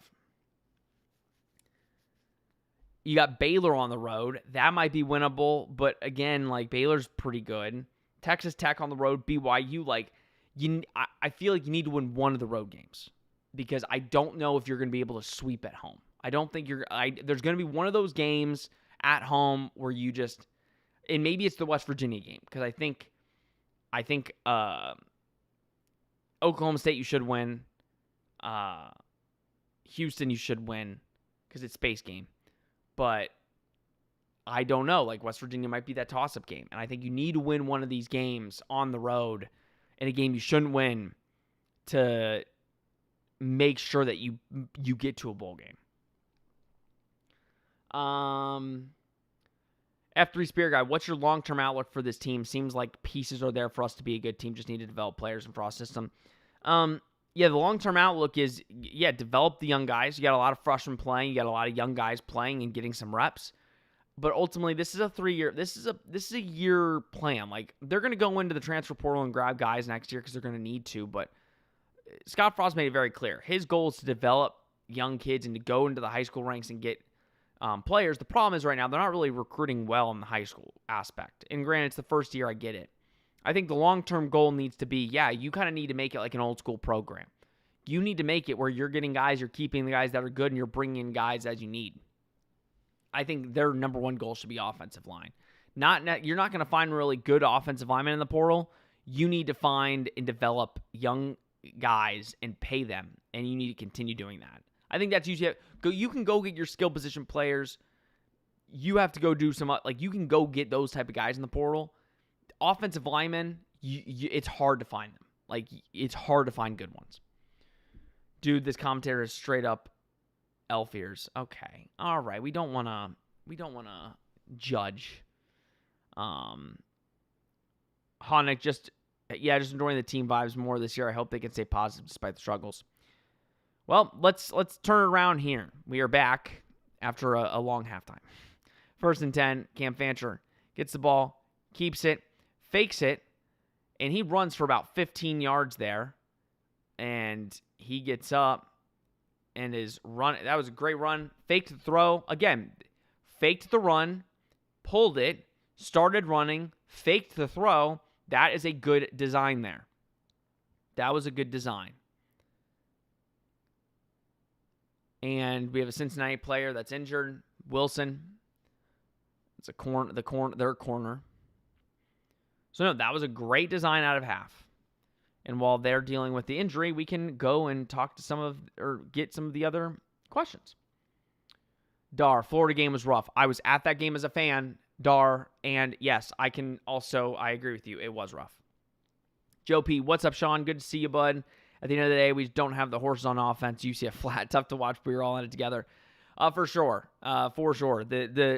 The problem, like I said, the UCF flat is by design because we can't run the football. If UCF was able to actually run the football, I think we're having a different conversation for sure. I think we're having a different conversation. Through the late night, I had a hot dog and a drink, and my faith has been restored. Let's get this opening drive. I believe. Let's go. Insane Cope. That's what a hot dog does. Just like Honig, the power of a good hot dog changes your mindset, changes everything. Charles Poland, I feel good with the whole team, but the O-line, if we get those promising quarterbacks, we need to focus on offensive line next season. Yeah, I think you need to develop the hell out of your young offensive linemen. And yeah, you're going to need to go get a couple in the portal. But man, it's so hard. It's so hard to get good offensive linemen in the portal. It's almost impossible without having to pay an arm and a leg. All right, we're back. 1st and 10 after a nice Cam Fancher run. Ball gets snapped. Faked it to Miles Montgomery. He's throwing a long one to Marcus Burke. Marcus Burke, back in the game, was injured. Good throw by Cam Fancher there. Picked up a good chunk of yardage. And again, UCF's been able to move the ball. Good pass defense there. But look at all the guys. Guys, if you're watching on TV, did you see all the guys up? Did you see all the guys up? That is football. They are nervous for the run. Cam Fancher's running the ball. They had a lot of guys up trying to stop the run. And then it gave just enough time for the receiver to have a little bit of space where Cam hits him in stride. This offense will be fine if they can run the football. 1st and 10, another 1st and 10. They are in Cincinnati territory, 38-yard line. They hand it off to Miles Montgomery, and he gets absolutely nothing. Play gets blown up.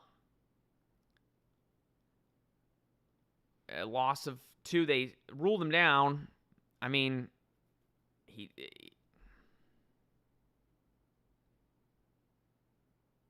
and I don't know if he was down there.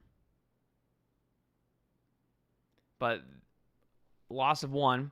But again, maybe wasn't down there. But again, the bad pass block or the bad rush blocking, rusher gets right through the line, and now you're in a 2nd 11. That's the issue. And now look at everybody. You do a 4 on the line here, and they're rushing 5. And bad throw by Cam there. It's going to be 3rd and 11. Tried to get a quick 5 to make it a little bit more manageable, but the DB knew it was coming and bit on it. Got there early, but no PI. Got there early. DB got there extremely early, but again, no PI. Cool. 3rd and 11. And this is where you're in a known passing situation. They'll probably only have 3 up on the line. 6 seconds on the play clock. You got to go. 4, 3. Yep, they only have 3 up on the line. And it's a false start.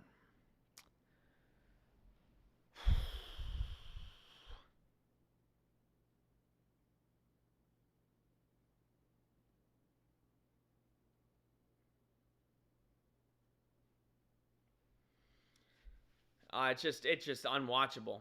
This offensive line play is unwatchable. Unwatchable, bro. Everybody moved.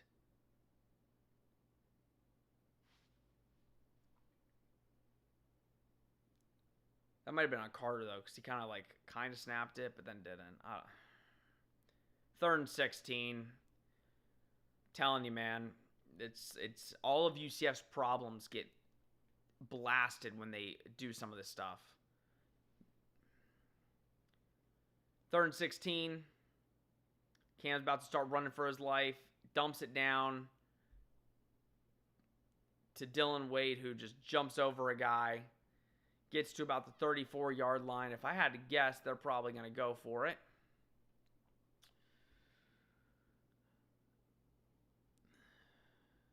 And again, that was not a good throw. He threw it really low. Frost, break a mic or something, please. It was a good play by Dylan Wade there.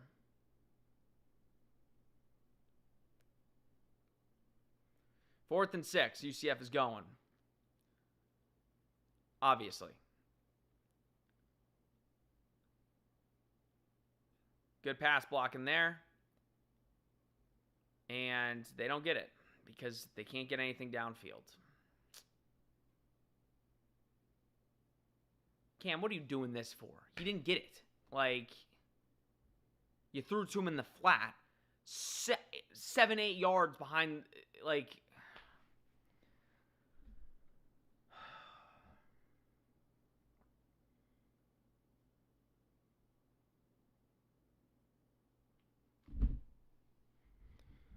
I don't know. Yeah, I don't know, guys. I mean, this is who they are, unfortunately.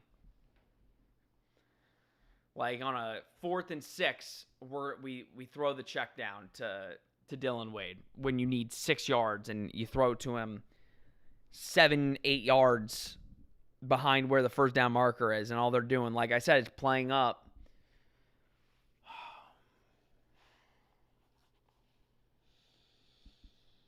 Oh, it's so hard to talk about. Ryan the Scholar, we need to start going deep. The problem, again, we can't go deep. They're playing so many guys back. You almost have to, you'd be forcing it. But you almost have to force it right now. You literally can't, you have, again, you move the ball and then you get stagnant. You just get stagnant. That's the problem. It's so frustrating. Through the late night, I mean, you're just out of chances, man. They're going to score again, and it's a 3-score game again. Yeah, it's bound to happen. You can't, against good teams, you can't be this stagnant. You can't be this inept. You can't have a false start, when it's already 2nd and 11. It's stuff you can't do that. You can't.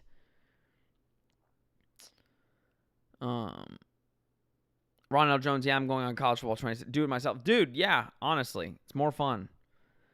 Default fun fact, Carter's made a mistake on every drive. 1 per drive this far. Yeah, I mean, it's all of them. I mean, it's all bad.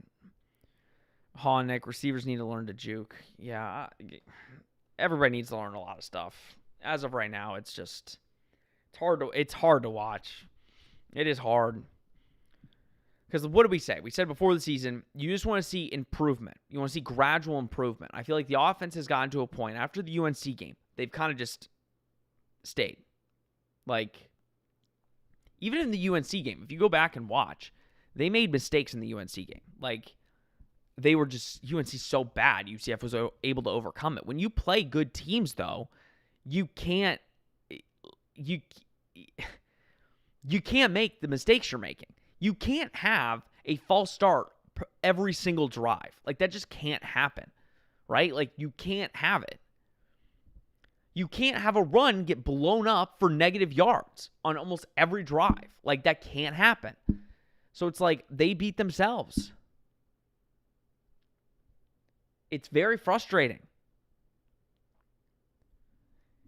And Cincinnati hasn't even gone on offense. They're showing Cincinnati offense tape. And they're showing blocking. They're showing run blocking. I don't know, guys. Not good.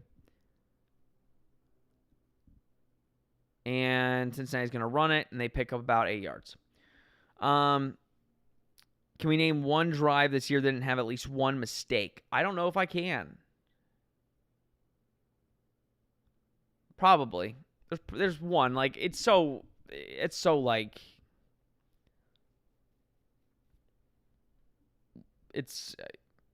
I don't know. A lot of drives. Aguayo agreeing this seems worse than last year. I mean, it's just, you expect it sometimes, but then other times there's good run defense there. Good run defense by UCF. I guess the ref said he got back to the line, which I think is ridiculous, but that's fine. 3rd and 2. Good push up there.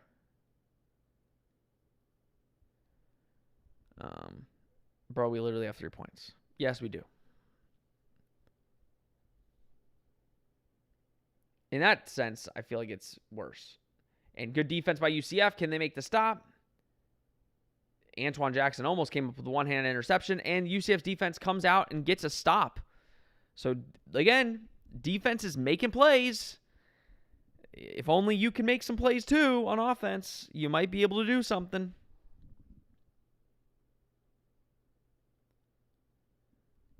Very frustrating. It's you're actually playing good on defense at times, and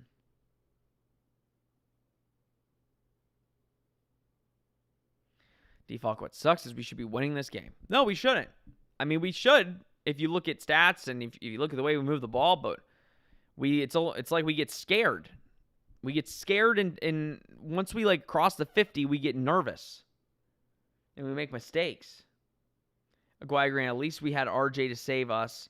This year we have nothing on offense.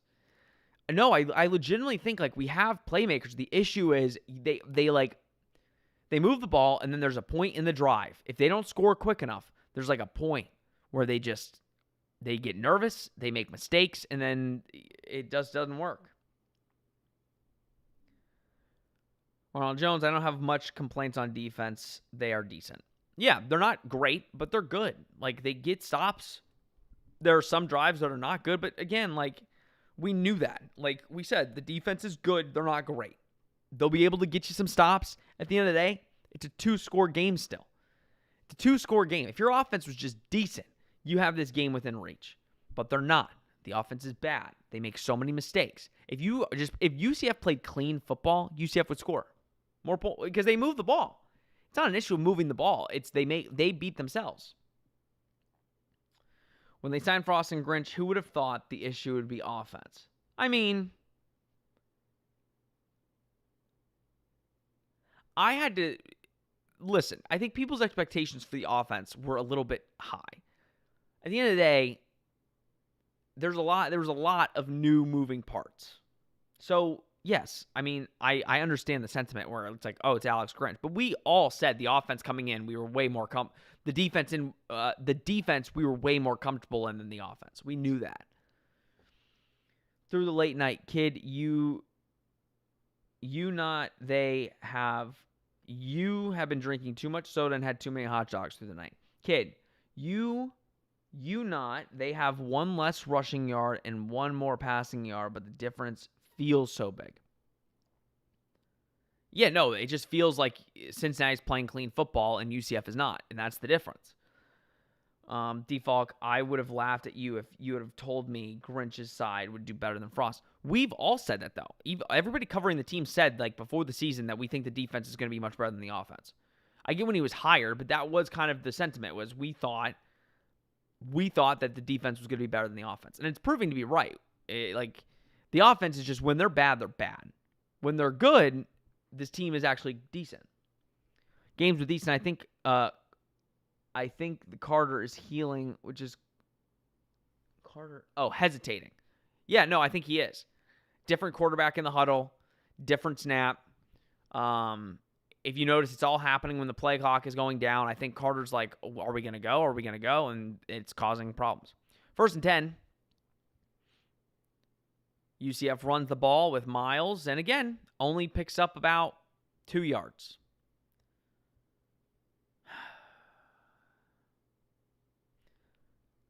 Ronald Jones, but it's not Frost. It's just poor players. Players are okay. I mean, yes. Offensive line's bad, so yes. I wonder if a healthy Taven would have been better right now. Not sure it would. No, because they don't have a run game. So it wouldn't have mattered. I mean, some of the throws Cam's made is like, but then again, it's also like not that bad. 2nd and 8. Another low snap. And somehow we pick up, it should be a 1st down, but of course the ref's going to call it short because why not? So that's 3 low snaps by Carter. I don't know what's going on with Carter, bro. I don't know what's going on. This is definitely, he's been the best offensive lineman all year. But you see that? They were playing so deep. Like, even with all of that time, they're not rushing enough because they're playing everybody so deep, guys. Like, that's the thing. Like, you see that? That's 3 quarterback the snaps where the ball's so low. And they have no chance of getting it because they're playing everybody so back that it doesn't even matter. And UCF picks up the yard for the 1st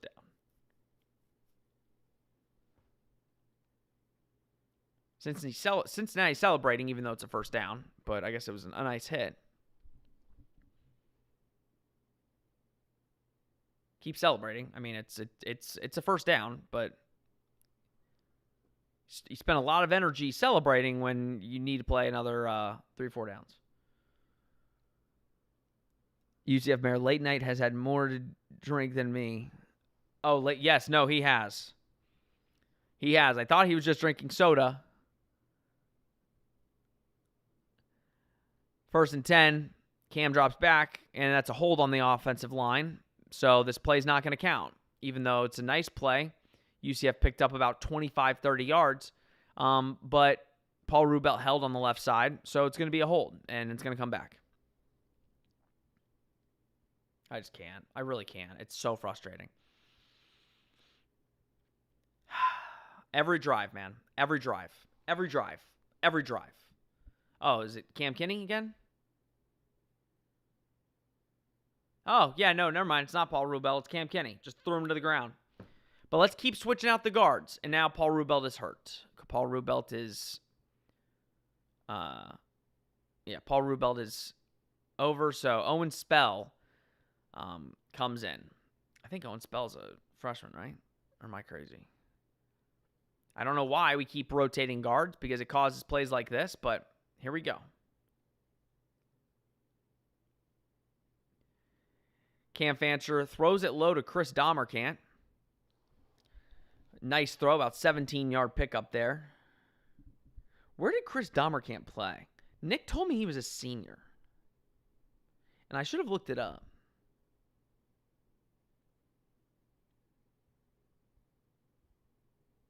I gotta look. They hike it. Miles Montgomery, or Stacey Gage goes in the game. Look at that. We're trying to get somebody involved. Stacey Gage. Oh, Chattanooga and Stonehill. Okay. That's where he was from. All right, 1st and 10.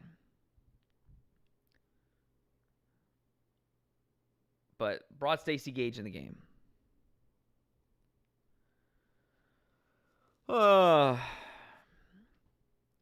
UCF has outgained at this point now Cincinnati because, again, the game's been pretty even besides UCF just making all the mistakes.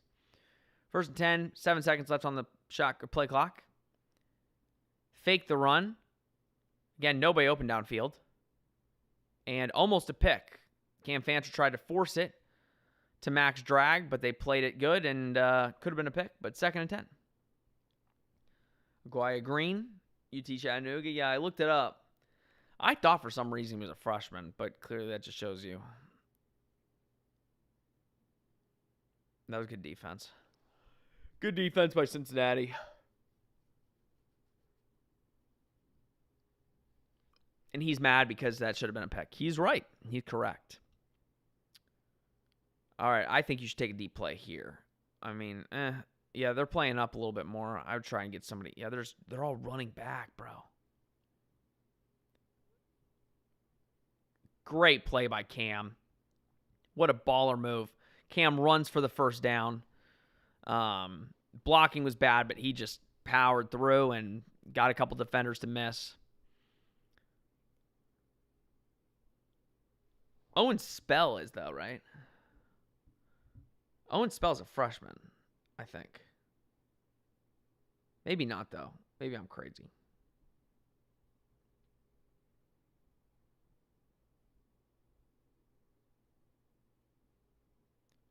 If my phone will look it up. 1st and 10 on the UCF 48-yard line. And we hand it off to Miles. And again, there's not really any running room, but he picks up about 2 or 3 yards. Owen Spell, 6'8" junior from Limestone. See, this shows you, I know a lot, but I don't know much because I am thinking Owen Spell is a true freshman when he's a junior. Fans are watching Scatterboo highlights. That's kind of what it was there. Default. Who else is excited for the NBA to be back in 2 weeks? I am thrilled. I can't wait to watch the going to be NBA champion Orlando Magic suit up. I'm thrilled. I'm excited. 2nd and 7. Is number 8 Burdell? Or is that still DJ Black? They hit it to Miles. Miles jumps up. And defender just chucks him out of bounds. So it's going to be a 3rd and short. I love UCF basically be like, I'm just going to jump over you to get as many yards as possible because we don't want to be in a 3rd down situation. That's awesome. Miles says, I'm going to try and jump. 3rd and 2. I just run this 2 straight times. Get a run game going.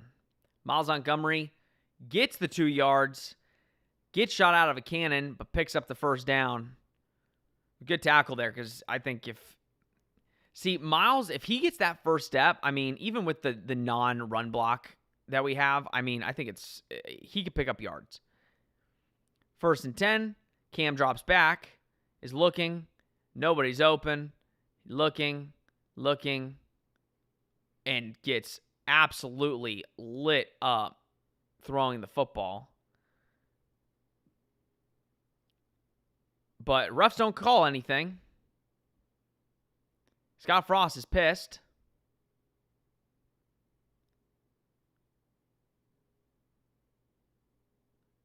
And the refs don't call it, which I actually don't mind the no call there.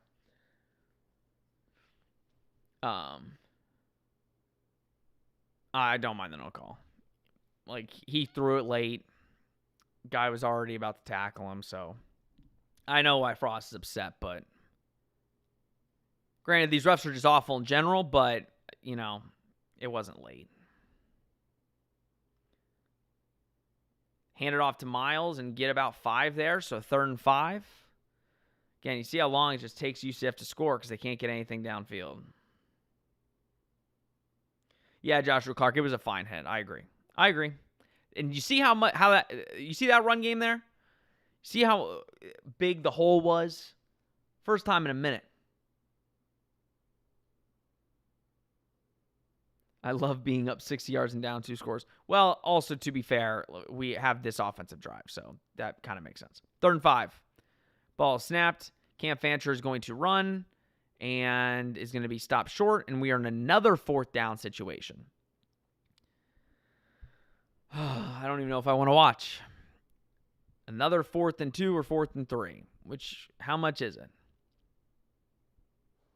And can UCF execute on a 4th and 2?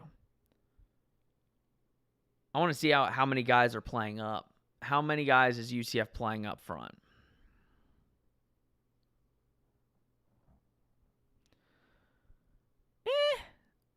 Maybe I know people don't want to run the ball, but I kind of want to run the football. But we're going to throw it. And great catch by Chris Domercant. Chris Domercant ran the out. Good throw by Cam. Put it for him. Chris Domercant catches it. 1st down UCF. They finally pick up a 4th down. Defalk, that is Lyshawn. They can get something downfield. Problem is the offensive line then tackle the defender and it comes back. Yeah, there you go.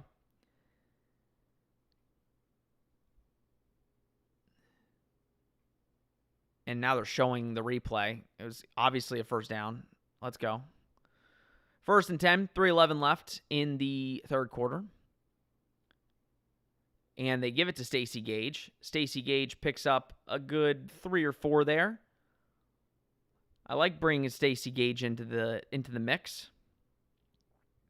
Get him some play. 2nd down. It's going to be about a 2nd down and 7, 2nd down and 6. 2nd down and 7. If Taven is healthy, it'd be hard for me to say he should start versus West Virginia. Let's not hold our breath here. We have 3 points. 2nd and 7. Cam Fancher keeps it and gets nothing. But it's probably going to be a flag on us for holding. Paul Rubel is also back in the game, so that's a good sign. It's hard for me to say he should. Yeah. Going to be on us, huh?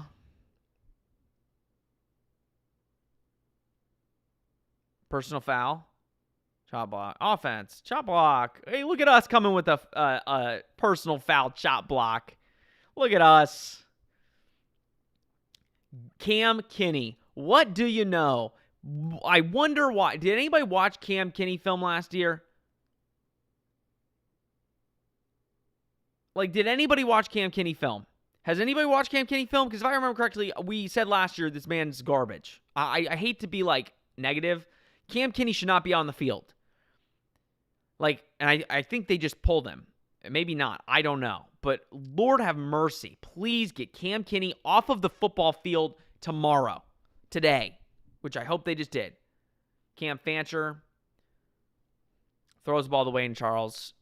Easy for the defender to knock it down. 3rd and 22. It's honestly comical. You are right through the late night. Comical.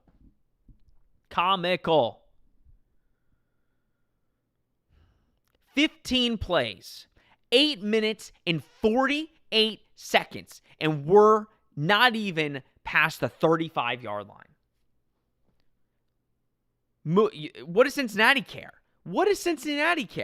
They're up by 2 scores. And you're in another 3rd and long. And a false start. Oh. I'm going in on the postgame pod. I'm going in. They pass the 50-yard line, and the offensive line gets a little whoop. So they moved Owen Spell to right tackle, and they put Preston Cushman on the bench. 9 penalties for 70 yards. Joshua Clark, I will be having one after this game. This is just disgraceful to watch. It's like, it's all offensive line. It is all offensive line. 3rd and 27.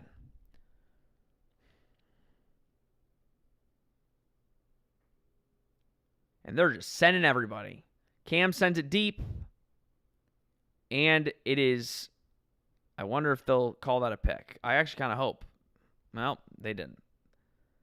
Chris Domercant knocks the pick down, and it's going to be a punt for UCF.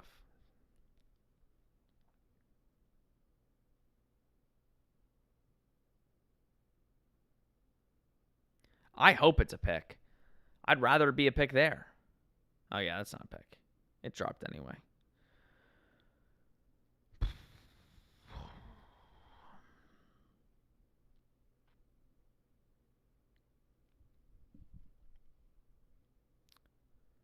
In a 17-3 game, 17-3, this UCF offense can't, like, they just went on a 9-play drive, or a 9-minute drive and got 0 points.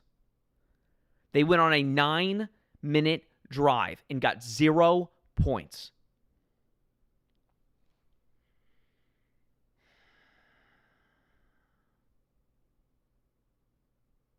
It's comical. It is so comical.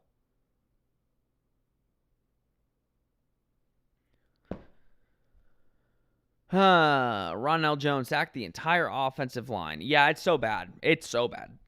Like, it's like unbearably bad.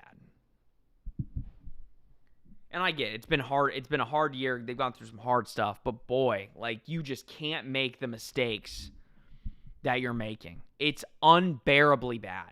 Like, the offense is moving the ball. And then again, they cross the 50 and it's chop block. False start. Hold.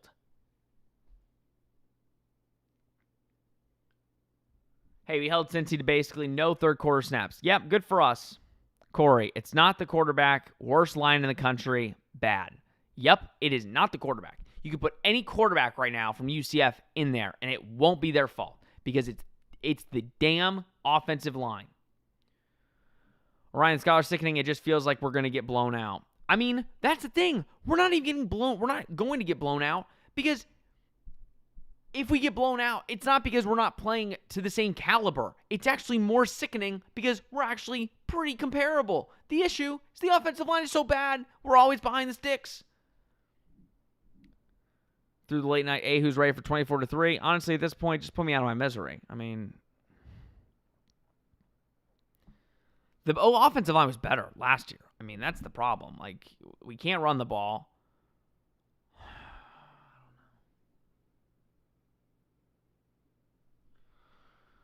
We've got to have the lowest grade line in FBS. Close to it. Joe Pierre, we are racing in the Daytona 500 with a ride-on lawnmower. Yeah. And then Orion the Scott said defense can't hold up forever. No, like they can't. Luckily, they just sat for a long period of time, so maybe that'll help. Like maybe, again, the Cincinnati offense is going to be stagnant because they haven't been on the field, and the defense will be fresh. But it's like, yeah, you like at this point, you literally can't Like, you're asking so much. You're asking so much of them. It's ridiculous.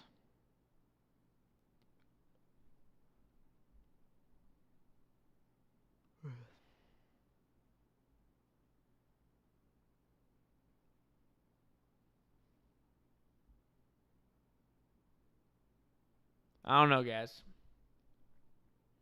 I posted this on Twitter, but I'm not going after Frost here, so I also didn't go after Gus for the penalties either. But those who used to go after Gus for all the penalties better do the same now. I mean, hey, they're announcing a lot of Marvel stuff right now. That's kind of fun.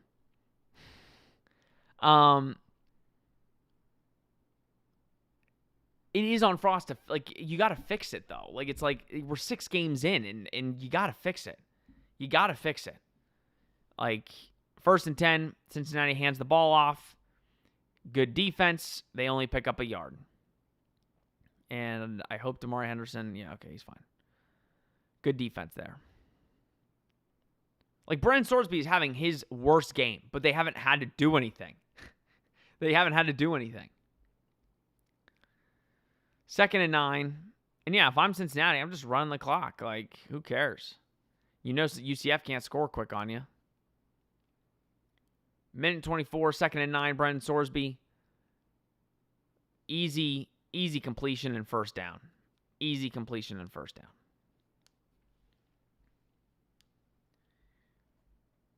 This game's kind of boring. I'm not even going to lie.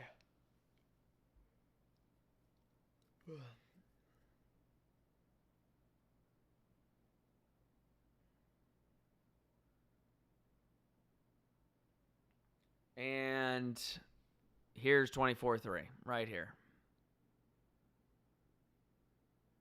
Oh, Philip Dunham stopped them.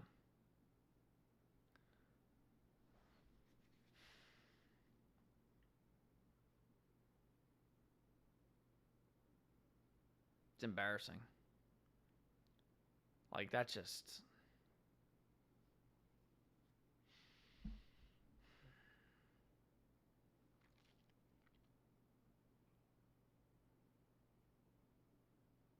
literally a little quick dump pass and literally runs for...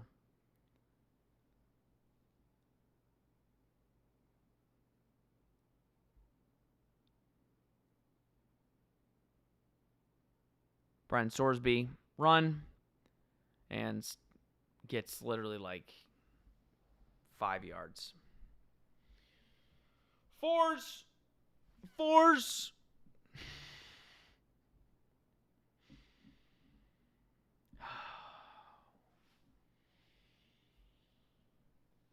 Take us off national TV, please. Please. Just put us on ESPN Plus.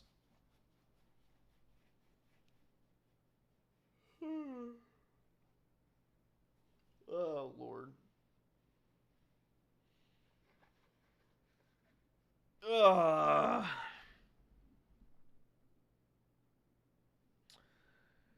Oh.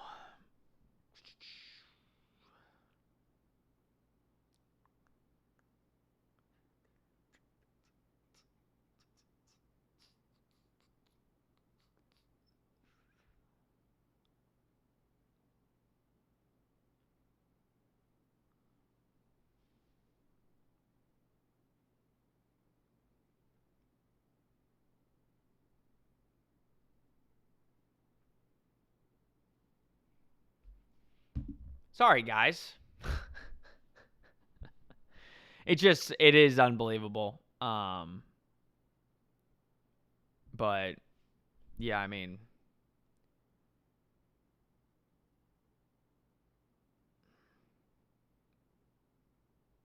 ugh.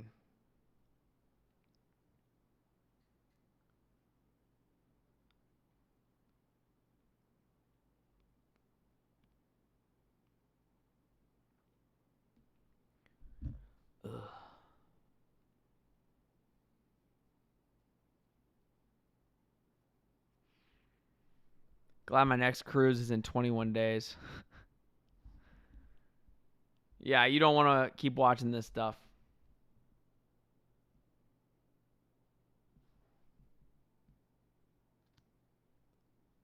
Only good thing coming out of the home games is the free Chick-fil-A sandwiches. Yeah, if we get them. If we get I don't even know if we got one last game. Yeah, no, the yards, Ian, the yards are an issue. The yards are an issue.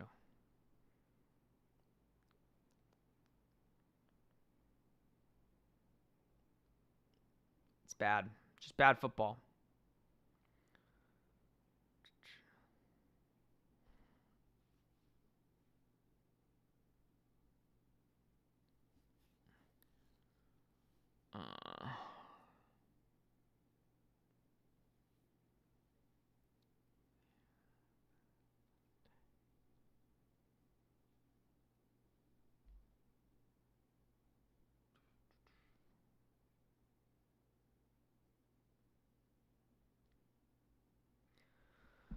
Yeah.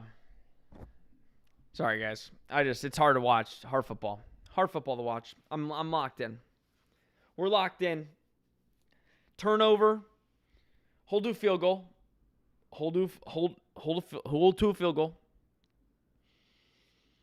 Touchdown. Interception. Touchdown. Interception. Touchdown. It's what we need. Raise your hand if anybody believes we're going to win this game. Unfortunately. I forgot what my score prediction was for this one. I literally can't remember, actually.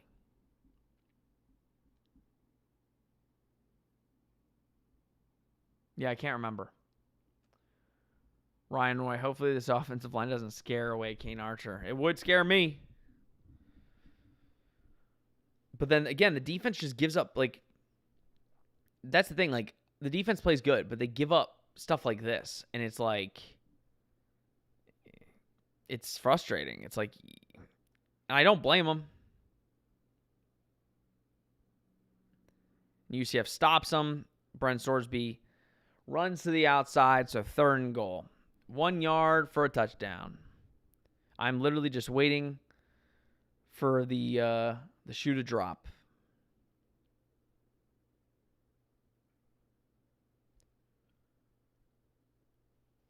Honick definitely more than 3 points. Yeah. 3rd and goal. Probably a touchdown here. They're just going to run it up the gut, probably. Oh. Well, there was a fumble, but luckily UCF holds them to a field goal. Brendan Sorsby fumbled the exchange. Or he tripped. He tripped and fell on the ball. Saved UCF there. Oh, Lord. UCF got bailed out there. 24-yard attempt for Cincinnati, making this look respectable for UCF. I appreciate it. And it's good. Let me change the graphic. This game is like watching paint dry. I'm fine with it, though. Or I'm not fine with it, but I'd rather Cincinnati not score a bunch of points. That'd be preferred. I think they would have stopped that too, I think. So, they had guys in the backfield, so that's a positive sign.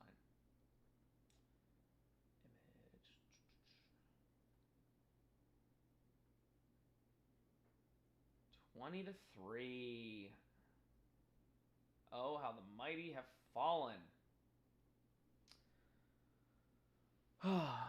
I do not blame any of you if you want to leave the live watch along. I called for a fumble, but I called a 99-yard touchdown for UCF. Got half of it. There you go. It wasn't like really a fumble. It was just a quarterback tripped. But I wouldn't blame any of you for leaving. If you want to stay, more than happy to. UCF is about to take the field on offense. That might be an interesting watch. Maybe we'll get another 10-minute drive. Who knows? Maybe come away with 3 points this time than 0. Yeah, I mean, just not a fun watch. Not a fun watch, people.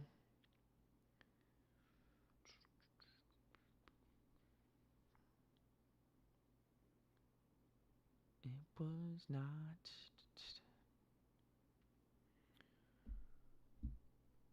UCF Merritt, you have a bad attitude. Nobody leaves. I just wouldn't blame anybody. I wouldn't blame anybody.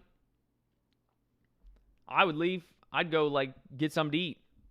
I'm not actually, because I have to record a pod for this, but Ian, we will probably get one explosive play in the fourth quarter. Then we'll spend about 6 to 8 minutes failing.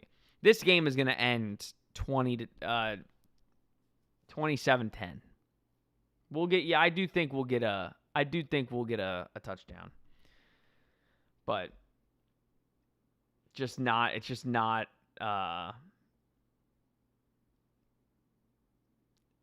It's just not consistent enough. Mackey 350. Just a question: how is it the coach's fault for? I haven't blamed the coaches. I didn't blame the coaches once for the penalties.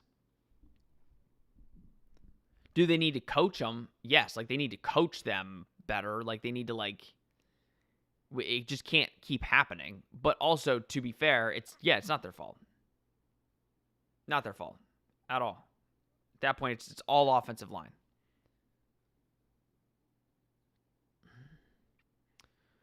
And we're kicking it off again. All right. 13 minutes and 39 seconds until the misery is over.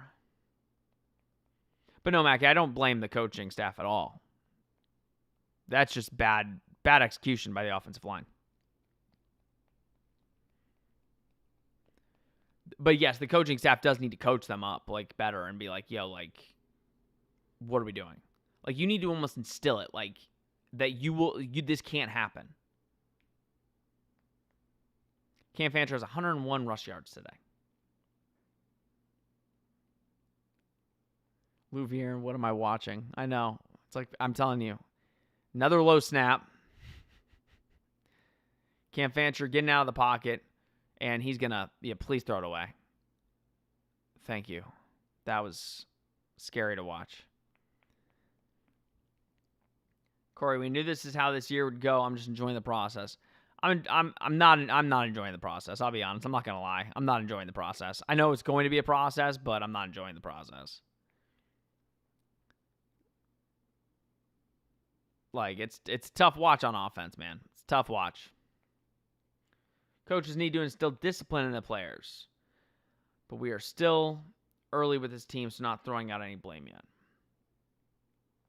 Yeah, I mean, I'm not throwing out blame. It's just the offensive line needs to be better. How do we, they're rushing 3. They rushed 4 and we still got sacked. They just rushed 4 and they got sacked. And we got sacked.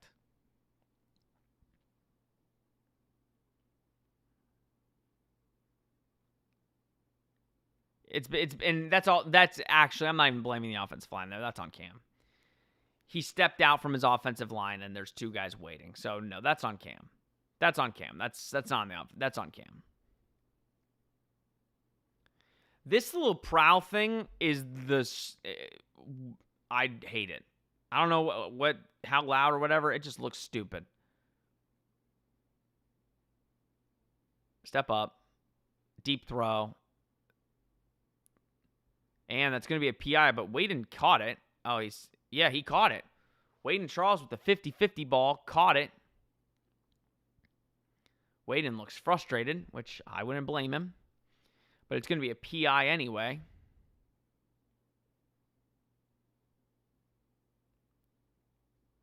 I want to see this catch again. Catch was awesome.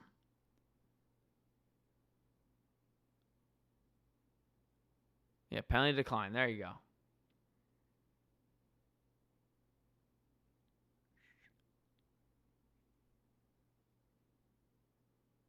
Oh, jeez. That was not...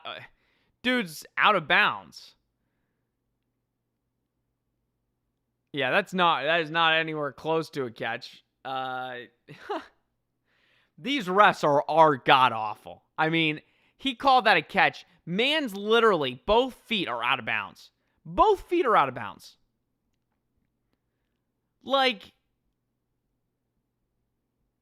What are we do? What are we? Holy Lord, these refs, bro. At least you get the PI, but jeez.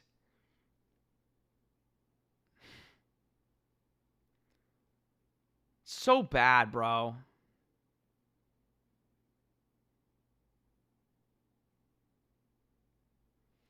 Like, way out of bounds. Like, again, way out of bounds. It's comical. It's comical. These refs called that in. Burdell Richardson's been playing today, actually, by the way. Burdell Richardson has been getting snaps. Like, luckily they get the need a LASIK tweet right now. Like, it's still a pass interference. Pass interference. Thank you. Jeez.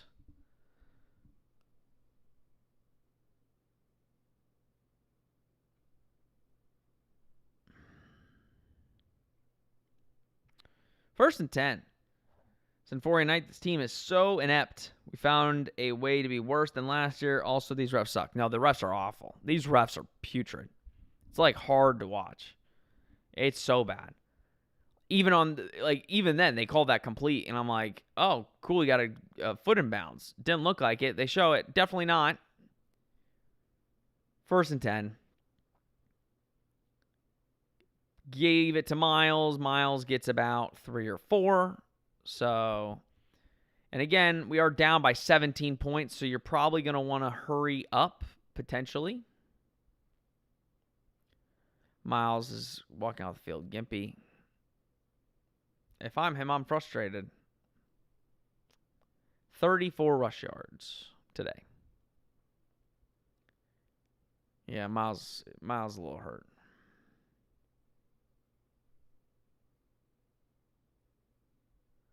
Second and 6. Cam drops back, throws it to Stacey Gage, and Stacey Gage picks up about 5. So it'll be a 3rd and 1. I don't know if Jaden Nixon is hurt or what, but Stacey Gage is getting play. 3rd and 1.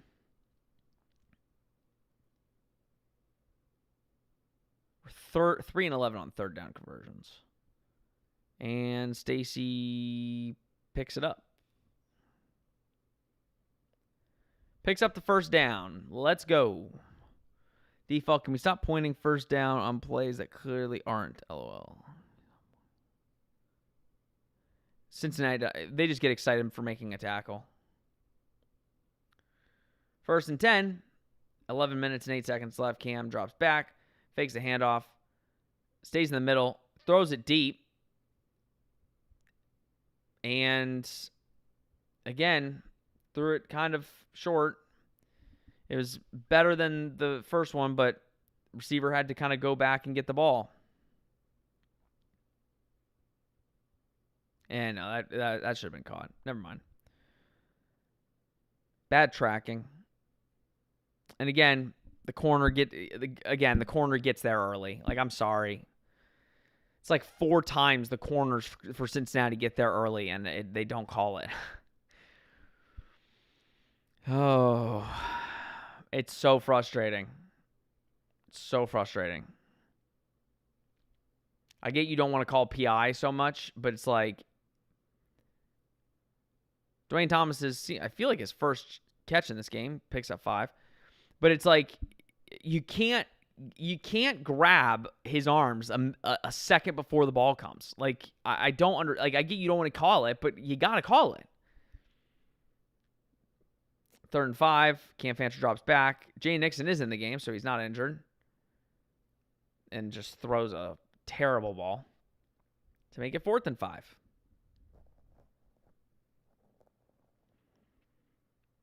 Like, I don't even know where that ball went. He threw that thing so high.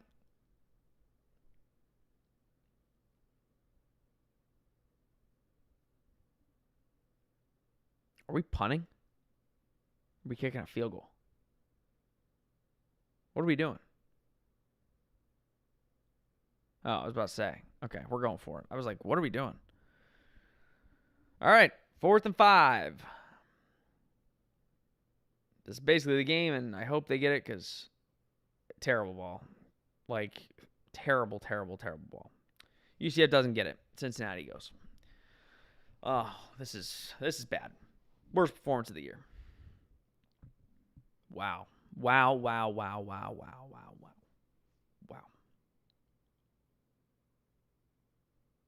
Like, that throw was legitimately, like, the last two throws. I can't believe I have to sit here for another 10 minutes of game time. I just can't. I can't believe it.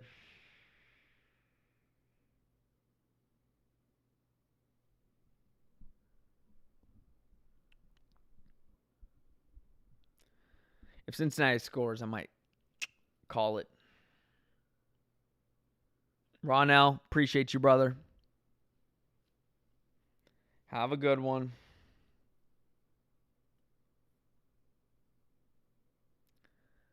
Because I might go get a head start and record the pod a little early.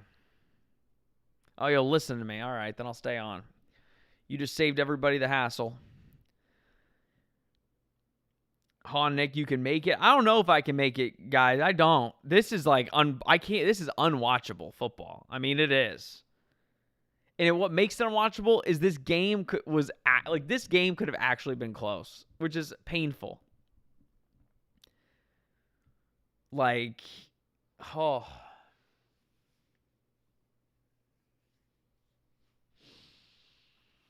Let's see what the Florida State score is. Since 49th, there's no hope for this team. I don't think I've ever seen us go for this many 4th downs and not get them. Yeah, it's bad. It's bad.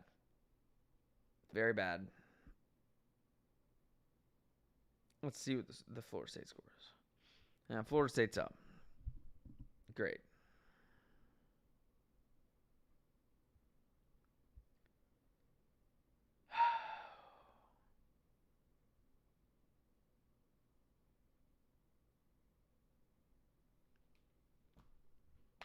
All on the offense. I'll say it again. I'll say it for you, Carlos. All on the offense. You're correct. Nick, you need a hot dog. I don't even really have a lot of food here. I do need food, though.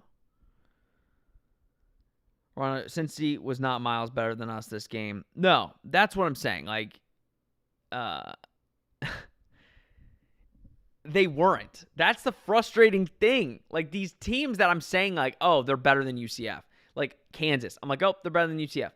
You watch the game and you're like, no, they're not. Like, you just beat yourself. The minute UCF learns to not beat themselves, dude, UCF will be fine. The problem is they beat themselves. But then this, I don't get it. Like, they don't have to rush. They got 4 rushers right here. They're showing. What are they showing? Like, show the play. I want to see, he throws it behind him. Like, boom. See, he sees him late. Like, he's open. You have to hit him early, though. You got to hit him early. 1st and 10 for Cincinnati. Again, good stop of the run there. Kevin Suarez, I've been running errands with the lady. By the sound of Twitter, it's been bad. Yes, Kevin, it's been awful. Lou Vierendal hurt so bad. Yep. Joe P. Sean's man of the people here endures these streams for us. Guys, yes, I do. I'm a man of the people, but it hurts. Imagine you guys having to be on for 4 hours, talking nonstop, seeing this. Only for you guys. And defender falls down. And thank goodness he did, because that would have been a walk-in touchdown if Brendan Sorsby didn't overthrow him. Who just fell? Was that Bellamy? Oh, Braden Marshall fell. Braden Marshall got tripped up. If y'all want, I would love if you guys, you don't need to, a donation. If you're still in here, you're a loyal listener. If you have anything that you would like to donate to the channel, we would greatly appreciate it. It would make this day better. If not, I appreciate you being in here. Even though this is a very rough watch, we're all having to endure this roughness. 3rd and 9, and again, UCF's defense comes up clutch. Comes up clutch. And we have to, honestly, this might be bad to... Oh, they're leaving. Are they leaving? Oh, they're taking Cincy off. Is it bad to say I'd rather just see the defense the rest of the time? I would rather just see the defense just, barely give up fourth downs just so we can milk this clock. I will say... Oh, let me just read it on here. Holding offense like Cincy this year to 20 points, D has stepped up. Yep. Louvierne, a bad offense. Yep. Default, Carlos, it helps when the Knights killed 9 minutes in third quarter. Yeah, that also. UCF's offense, 9 minutes, didn't score. Tyler, can't say Cam played good at all with only 3 points. It's not, that's the thing. It's I hate that it's not that simple. It's not that simple. He hasn't played bad. He hasn't played great. He hasn't played amazingly. He's gotten UCF first downs when they have no business getting third downs. But man, the offensive line is so bad. We can't run the football. And we will not win if we can't run the football. Orion Scholar, 3 remaining home games are absolutely must win now. Yep, they are. They're must win. That's what I was nervous about. I was nervous about it, but they are. Ronald Jones just realized again we only have 3 points. Yep. 7 looks a lot better, but default, I will say Cam does not ever throw where the wide receiver is going to be. He waits for them to be there. Yeah, no, he does. No, yep. I agree with you. I agree. Austin Crockett, the Pokemon fan and Nintendo 2025. What a title. What a name. I hope UCF wins against West Virginia. I hope so too, because if we don't, we're not going to a bowl game. And the rest of the season is kind of kaput. Louvierne, I don't want to see any more of this O-line. O-line as in 0 space, 0 run game. I don't even hate Cam's performance. That's the thing. I don't even hate Cam's performance. It's, it's just putrid. Default, so we need Lewis Card to get Pierre-Louis here immediately. The defense is, it would be nice if they got a turnover, but through the late night, getting real bored with the fact there's 9 minutes. I feel bad for the people that traveled.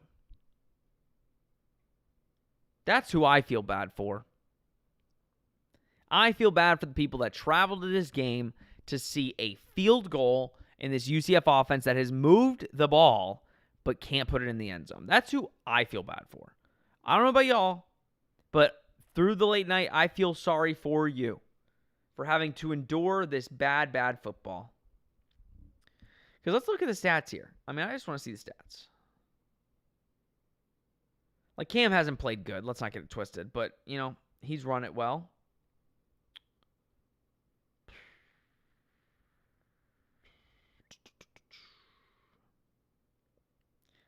That fumble and that pass interference are the 2 plays that I go back on, and I'm like, yikes. The fumble by DJ Black that led to a touchdown, and then the fumble or the pass interference that was not called that turned into a touchdown. Those are the 2 plays right there. But then again, we can't score. So credit to the Cincinnati defense. I did tell it, if you guys watched the pregame podcast, we said this defense is better than Kansas, and I had people in the comments saying, well, this is actually ranked third, 3 more points lower than Kansas' defense. Well, now you're seeing it. This defense isn't as bad. 1st and 10, and we're just going to run it with Cam, and he loses 2 yards. And Cam is grabbing his helmet, getting up slow. Oh, Lord. That did not look good. 2nd and 12. And they're just not even showing the play. 2nd and 12, and I think that was Dwayne Thomas. Gets a good amount of yards there. Picks up about 8. So it should be a 3rd and 4. 3rd and 3.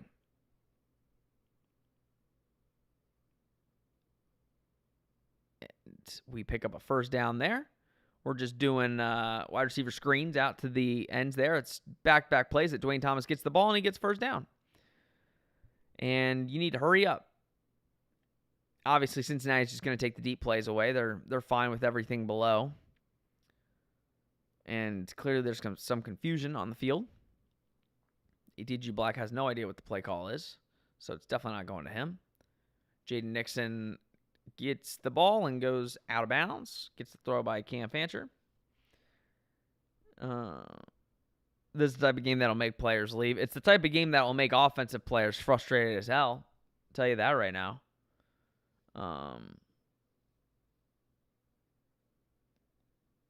Oh, Pierre Lewis. Yeah, I remember. That was a big loss. I really wanted him bad. What does Frost say to the team after this? We had opportunities and we can't execute.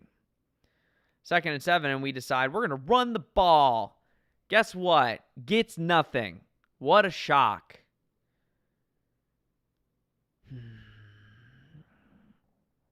Am I being negative? I feel like I'm being overly negative. 3rd and 6. Cam, that was a wizard play by Cam. And Cam gets hit. Cam somehow got a first down there. I'll give him credit. Dude's fighting. Should have been a sack, but he made some out of nothing.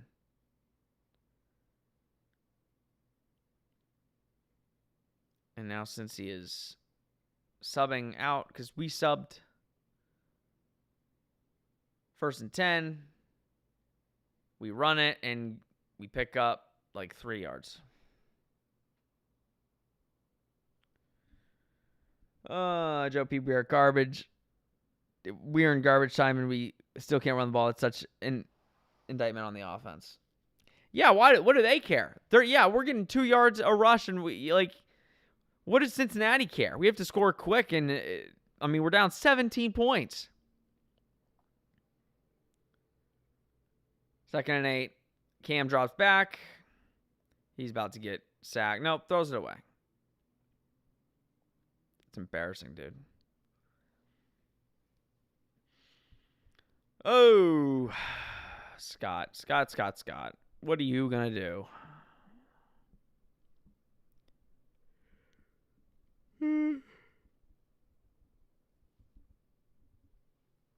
Sorry, guys. Lord, we've outgained them. Oh, we have more yards than them. It's crazy. We've had the ball for almost 35 minutes. You know how embarrassing that is? They've had the ball for 18 minutes on offense. We've had it for almost 35, and we have 3 points. Oh, it's so embarrassing. Just throw it deep, Cam. Just throw it deep, bro. Who cares? He's sacked. Just throw it. Who cares anymore? It's legitimately.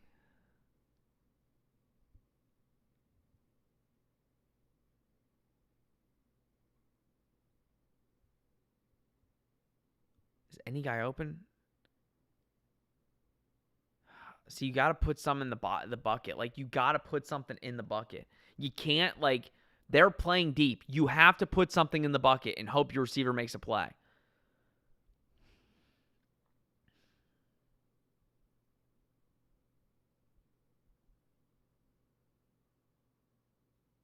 Cam Fancher almost gets sacked. Runs away. Cam throws it. What just happened? I can't even tell you what just happened. We just got a first down somehow, but I don't know how.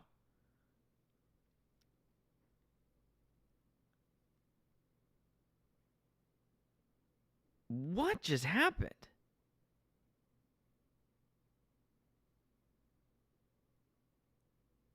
The Cincy player, oh my gosh. Cam throws it, the Cincy player bounces it, and Dylan Wade came up with the ball. What a joke.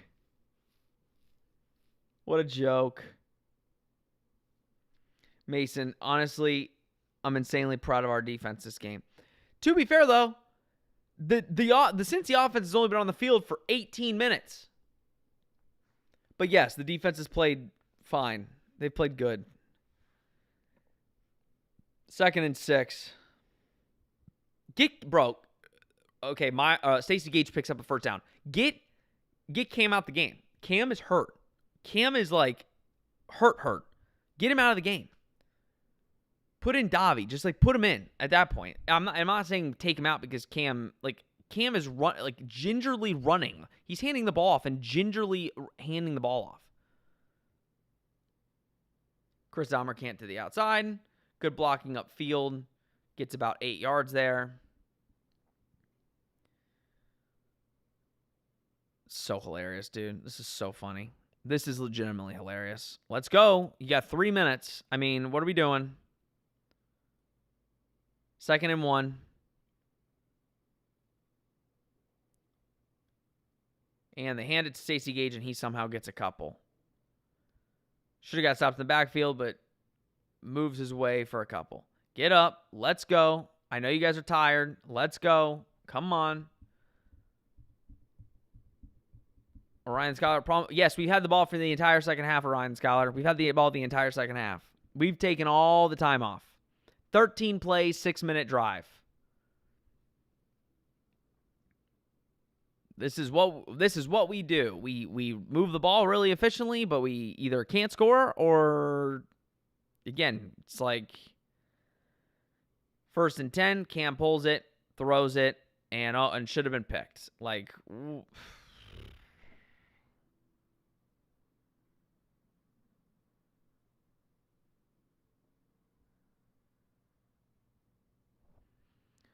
what is this throw? Like, you got 4 guys there. You have 4 guys there. Oh.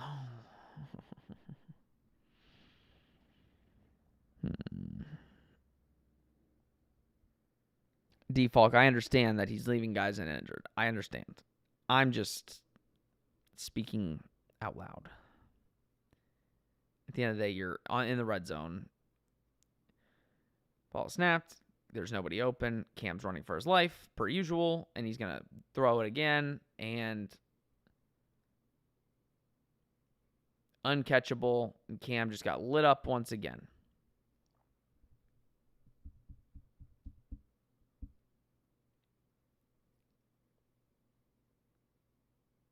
Jesus, he's getting killed, bro.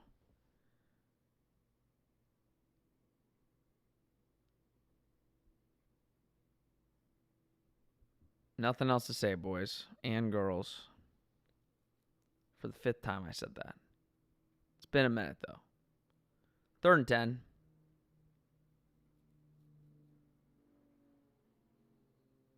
Just call timeout. Another false start.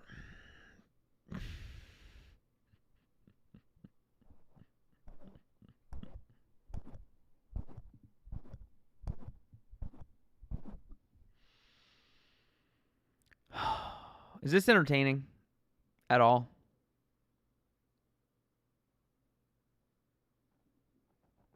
So bad. So bad. So bad. So bad. So bad. So bad. So bad. So bad. So bad.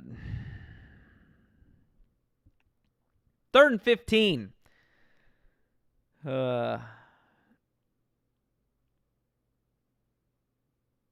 And Cam had a wide open guy and he overthrows him.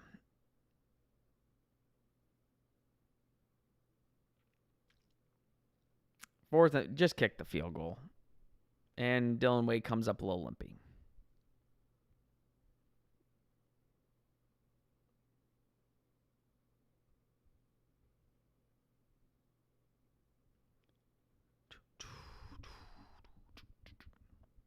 Oh, we're leaving them out on the field for 4th and 15.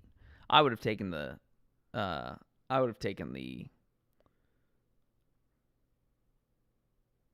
3.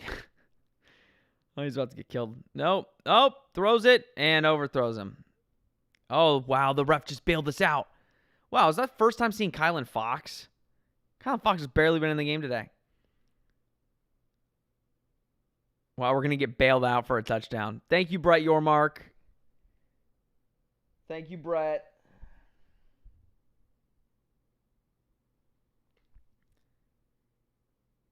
So bad. So bad.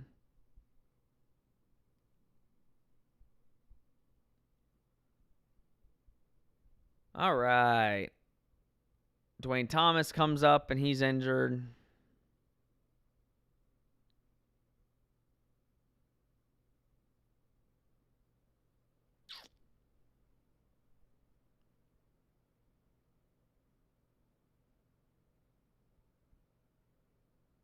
If that's the PI they call, it's like, come on.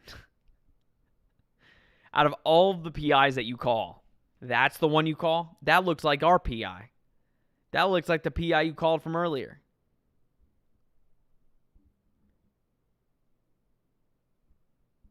So bad, bro. So bad.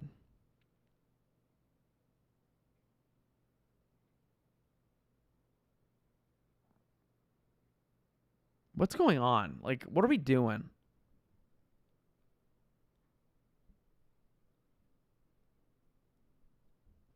You got 12 seconds. Let's go. Oh, now they bumped it back.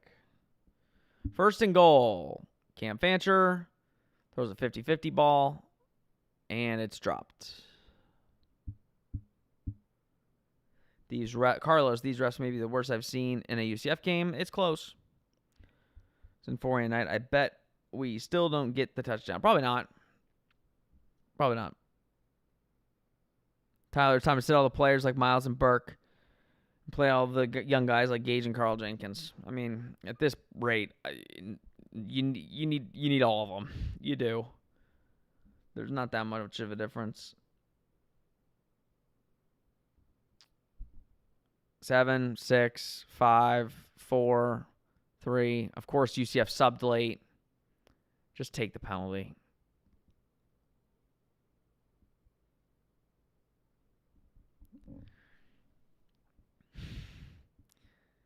So UCF subbed late, which gave Cincinnati the chance to sub in their entire new defense, and it forced UCF to call a timeout. I'm telling you, man.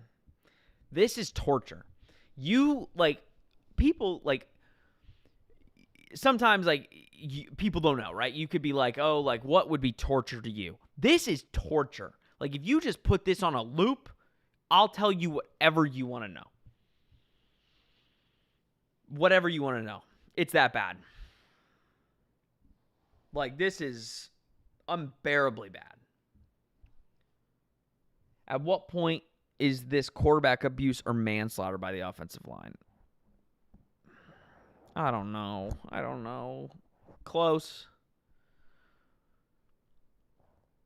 They're doing that's the thing. The pass blocking is not too bad. It's just the run blocking and the mistakes. Orion Schuyler is going to be a good post-game pod. Yeah, I'm going off. Last week, I went off on the fans that left early. This week, I'm going off on a lot of things. Default, I am so glad I do not have to have a podcast or a media credential. I would lose it after this game. Here's my thing. We've been doing this podcast. This is now our... God, how many seasons have we been in the Big 12? This is our 4th season, our 4th UCF season doing this podcast. Right? Right. Our 4th season.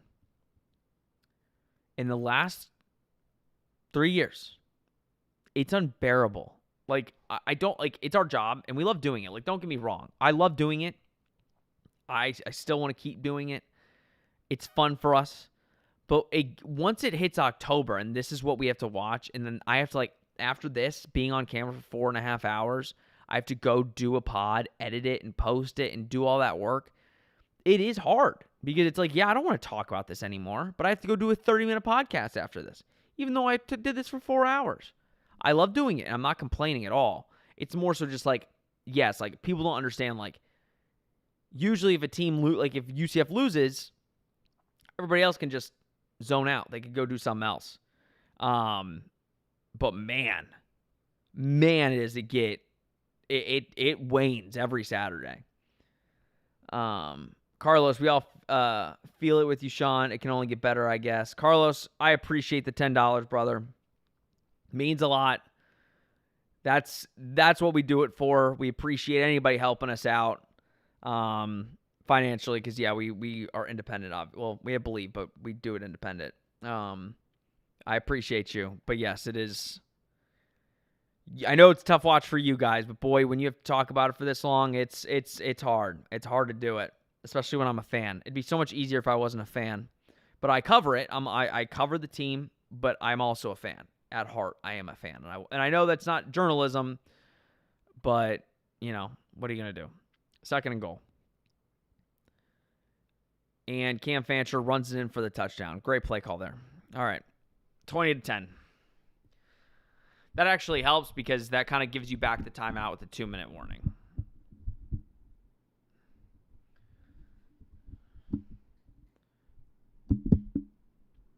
And there was barely a hole there. Ugh. All right. Change the score. Are we going for 2? Oh, we're going for 2. Oh, going for 2. It took us this long to get a touchdown, but we said, no, we're going to go for 2. Good play call. That's a good 2-point conversion. There we go. Get some nice plays at the end of the game. Still a 3-score game, but what do we care?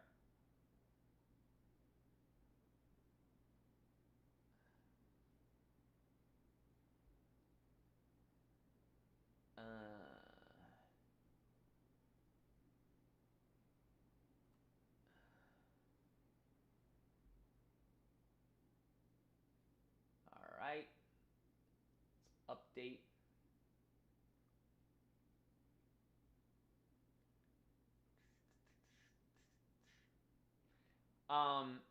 They honestly just went for 2 probably to get reps at that point.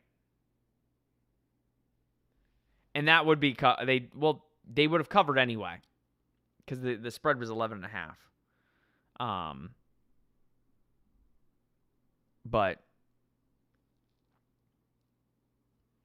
no, they went for, I think they legitimately just went for 2 because it's extra practice. At this point, you don't care. Oh, the spread was 10.5? Was it 10.5? That's right. It was on earlier in the week. I think it bumped back up to 11.5 today, but no, it was 10.5. Don't tell him I said that. He will not give me my hat. Oh, Scott had the cover. Hey, they say good teams cover. Is it just me, or does that one part of the field? Oh, UCF is going for the onside kick. It actually wasn't a bad onside kick if UCF got any push.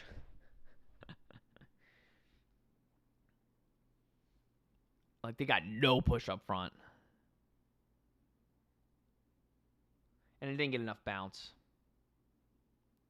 I'm sorry. UCF football tweeting Cam's first touchdown as a night. Makes me want to puke. I get it.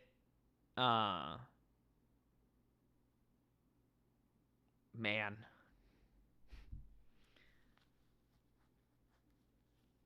Through the late night, if we don't beat West Virginia, the team wraps the season. Mal's on south. No, if they don't beat West Virginia, they're not winning 6 games. They're not winning 6 games. 1st and 10. Get ready for the 3 straight runs. That's a hold, but they're not calling it. Oh, wow. Wow, what a way to end it. What a way to end the game.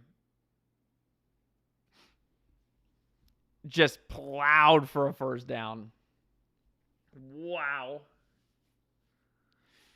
Oh. Brent Sorsby, you were bad. I don't want to hear it.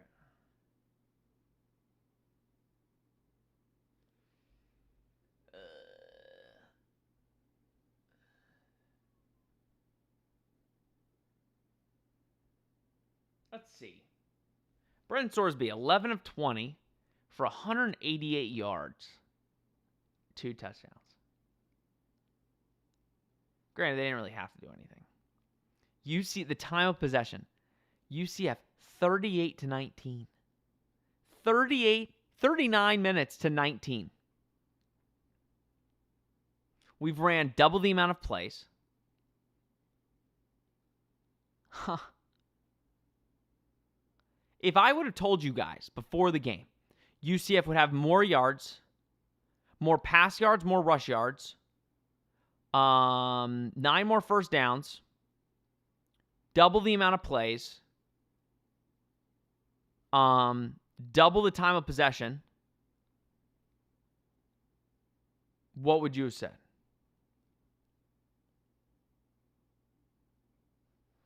Because I would have said UCF dominates. UCF is going to dominate that game.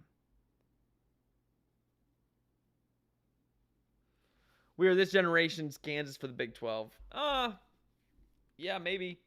You can't win. You can't win Big 12 games. Oh, no. Let me get it twisted. Don't get it twisted, Kevin. People 100% see us on the schedule and are saying that's a win. 100%. 100%.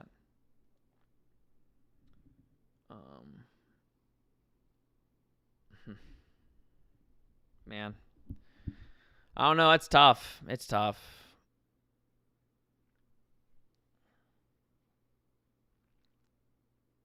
Like, I think the story from this game is UCF just has such a long way to go. Like, they have such a long way to go.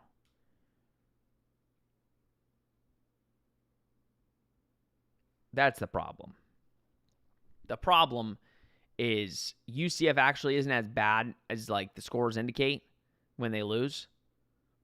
But, man, I mean, you're just... It's tough. Ron, the start of my speak to the team will be, what are we doing, boys and girls? Just play a bunch of my clips in the team meeting. 1st and 10, they hand it off and picks up about 3. UCF is not going to call the timeout. I guess that makes sense since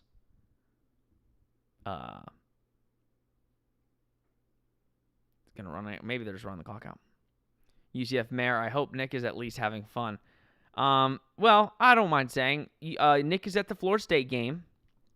And right now, it's not looking so fun. It looks like Florida State's going to lose the game. So I'm actually very happy because I didn't want them to win. But I'm sad because he had to drive out there. That's what we didn't say. He is at the Florida State game. But it looks like Pittsburgh is going to potentially win that game. Oh, false start for Cincinnati. FSU is behind by 3, and Pitt is on the Florida State 7-yard line, 1st and goal. So, looks like Gus Malzahn will also be 3-3 potentially. Artman, I'm hoping Chaos Conference becomes Chaos Conference and we pull a huge upset. Big funny. Listen, there's always that chance. There is a chance of that happening at some point this year. Like maybe against Baylor. You're not beating BYU. You're not beating Texas Tech. But no, I mean, you need to win your 3 home games. That's it. You won a bowl game, you got to win your last 3 home games. Very simple. Tyler, after today, we'll have the same record as FSU and a better record than Florida, so it can always be worse. But it sucks that now we have left American. UCF is looking good. No, USF might go to the playoff. I mean, there's a good chance. Oh, we get the stop. Call a timeout, Scott. Let's just have some fun.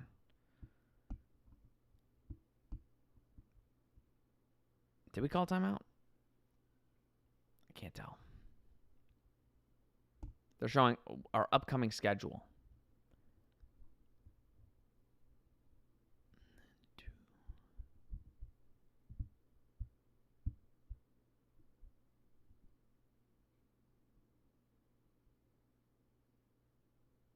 Oh, we did call a timeout. All right. Took them a little bit. No, USF might go to the playoff. I mean, they're looking really good. I think the issue right now is, at the end of the day, you don't want to be an American.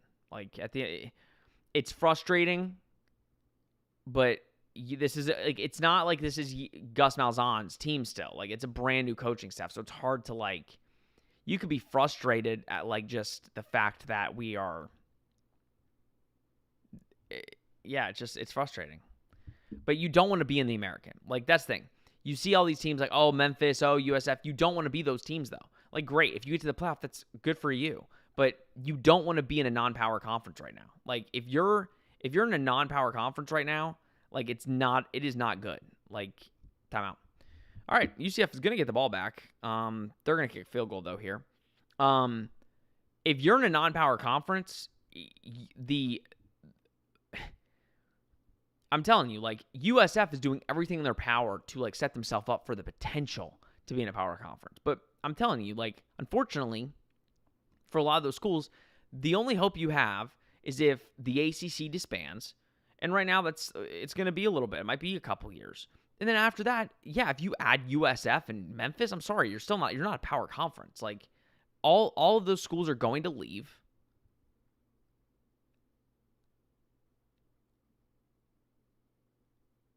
Is Cam crying? It might just be sunny. It looks like Cam's crying.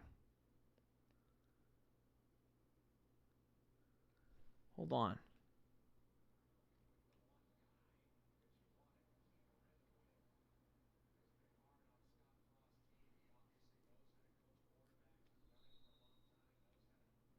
It just looked like he was crying. I don't know.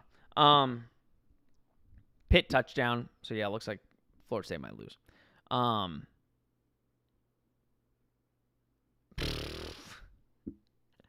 Well, goes to the 1 yard line or 2 yard line. You know what? You add the Space Game Magic UCF playing as the Knots, and Houston should be worried.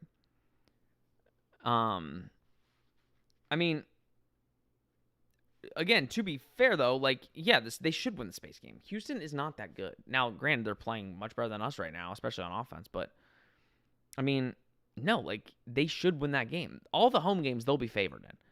But UCF's offense needs to figure something out. Like, they need to figure out how to not beat themselves. Cam Fancher is coming back out on the field. And now you got number 58 at right tackle.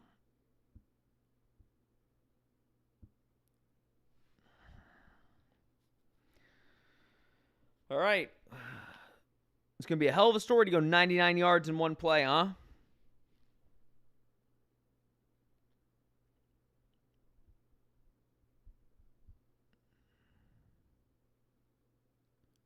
$52 seconds left.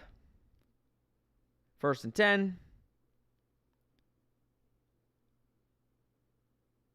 And he completes it to number 84. It's a first down. UCF's going to go.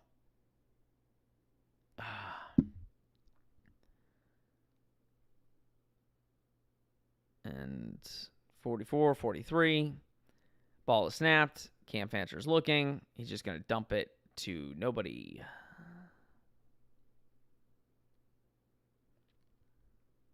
Rough. Do you think we will win another game this season? I do. I think everybody, like, let's not be so doom and gloom.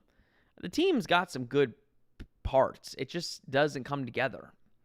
Last week, everybody, like, again, like, you look at last week. They should have won that game last week. They didn't, but they should have. I think get them back home and see what happens. But, yeah, like, on the road, they are inept. Like, on the road, they make way too many mistakes. 2nd and 10. 37 seconds left. Guy coming from the edge here. Cam Fancher is going to escape and run for it. And he slides, and that should be a penalty, but they're not calling it because they just want to get out of here. It's hilarious.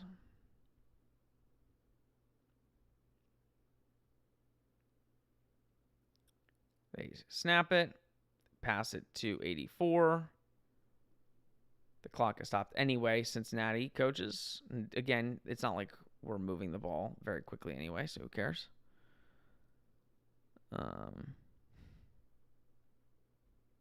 9 seconds. Last snap, most likely. Oh, could have been a pick. Oh, one more play. One more play. It's what we all wanted to see, right? One more play on offense.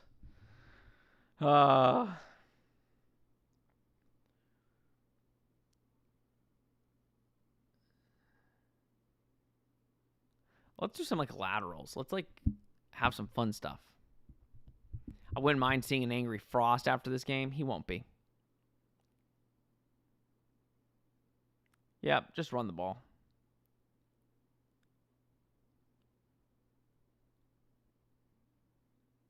And game over. What a tough watch, boys and girls. Last time I'll say that today. UCF loses 20-11. I will stay on for an extra like couple minutes. Yeah. Just really rough. Really, really rough. You look at all those stats that I said, and you would think UCF wins this game by 3 touchdowns. But unfortunately, there's Alex Grinch talking to Brennan Sorsby. Unfortunately, I'm going to turn on the FSU game while I talk. That'll be on when the FSU game ends. FSU game ends. I will head out to go record this podcast that I genuinely don't want to record. At the end of the day, this team's got a lot of work. Crawford Rogers, good game. I enjoyed listening to your perspective on this game. Good luck the rest of the season. To you two guys, or to you guys as well. I'm glad I met a nice Cincinnati fan. Joshua, so we dominated almost every single stat in the game. What are we doing? That's the problem. This is the problem of this team, especially on the road. Like, UCF dominated, but the problem was they couldn't have, like, their offense wasn't efficient enough. Like, they're not scoring quick enough, and when they do have these long drives, they're not scoring. Let me find the one drive. The 10-minute drive that came up with 0 points. It was a 9-minute and 2-second drive. 17 plays, 40 yards, and we punted. Like, again, like stuff like that. It's like, that loses you football games. And unfortunately, truly unfortunately, this is kind of what the team is. Like, they make too many mistakes. They're not efficient enough. Defense played pretty good today. But also, it's hard to rate really the defense. The defense was good at times. They were bad at times. And they were barely on the field. Now, they made stops, so you give them credit for that. And gave the offense chances. But the offense is just so bad right now because of the offensive line that it's, it is hard to judge. Defense holds them to a field goal in the second half, and we still can't win. Yep. I mean, because what did we do in this? Yeah, we scored 8 points in the second half in garbage time. Like, we scored in garbage time, unfortunately. So that's kind of how it is. Sinfania Knight, I feel so embarrassed to be a fan. It's just an embarrassing. It's just hard right now. I get it. It's embarrassing because you don't want to keep losing and you feel like you're the laughing stock because like you haven't been able to win efficiently in the Big 12. But it's like, again, like we knew this is what was going to happen. You just didn't, like, nobody expected it to be like this. Like people expected it to be a little bit better than kind of what they've been showing. But yeah. UCF Mayor, we won everything but the points. Literally. And we lost turnover battle, but Ronald Jones, I think they need scolding. I mean, a scolding I don't think would hurt, if I'm being honest. But again, I don't think it's all them. I think Scott Frost, like, he understands the situation they're in. So, I get it. Joe P, if not angry, I'll take highly aggravated. No, I mean, I'm sure they're aggravated, and I'm sure they're frustrated. Like, it is a frustrating thing to have to deal with. Florida State just scored a touchdown with a minute 45 left, but they're still down. Trying to read all your guys' comments. I agree. Let's get a win streak started next week. That's going to be huge. If you can win next week and then go into the bye week 4-3, That'll be massive. And then you need your 2 wins to get to a bowl game. But just right now, nothing's looking up. Armin, honestly, I didn't really watch the game. I hope the highlights show what happened. They won't. I mean, for most of the game, UCF had the ball and did nothing with it. So it's not really going to show you the game, but you'll get a good snippet. Nick, if we play some worse defenses, we can definitely get a couple more wins. This game was expected loss going in. So yes, so it was an expected loss. So I don't want to like gloss over that fact that this was an expected loss. But the issue, and this is what we've been talking about like last week and this week. Last 2 weeks were technically expected losses, right? The issue is UCF actually is in the games. Like, you lost 20-11 today. If you just had a resemblance of an offense, you're in this game. You might win this game, right? Same thing last week. Last week, you were the better team. You just crapped the bed in the second half. But that's what's more frustrating. That's the thing. I know it's bad to say, I would much rather UCF get blown out if this is how, if you're showing me there's a resemblance of a football team there, but you beat yourselves, it's way more infuriating than the other team is just more talented. Like we said, Cincinnati's more talented. They have the better team. They should win this game. The issue for me is you're almost intentionally losing it because of your ineptness, or however you want to put it. So that's the frustrating thing. Aguay Green, I had 90 play attempts to Cincy having 48 plays and still come up short. I know, it's crazy. It's crazy. Troy, carve out money for offensive line next season. Yeah, no, you're going to need to just buckle up. Develop the young guys on your roster right now and go get some offensive linemen. But again, that's the thing. In the portal, there's not that many good offensive linemen. I don't think people understand that. The portal, like, you don't want to go in the portal and find offensive linemen. Because if you do, like, I'm telling you, it's not the way to go. But Mason, positives. Defense was good. Cam looked good. Negatives, sloppy. I would say that word, but I don't want to get demonetized.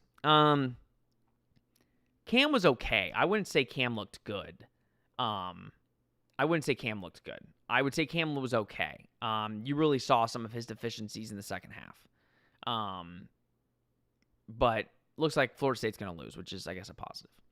I wouldn't say Cam looked good. Yeah, the negative is, sloppy. Tyler, Frost needs to get on the players' offensive line and spark a fire under these guys because these monotone post conferences ain't doing nothing. Here's the thing. We don't know how I've seen some clips of him talking to the team. He isn't as monotone as he is in the post-game pressers. So I'm sure he's being motivated. I don't think he's being monotone to the guys, So I'll say that. I would just take it day by day.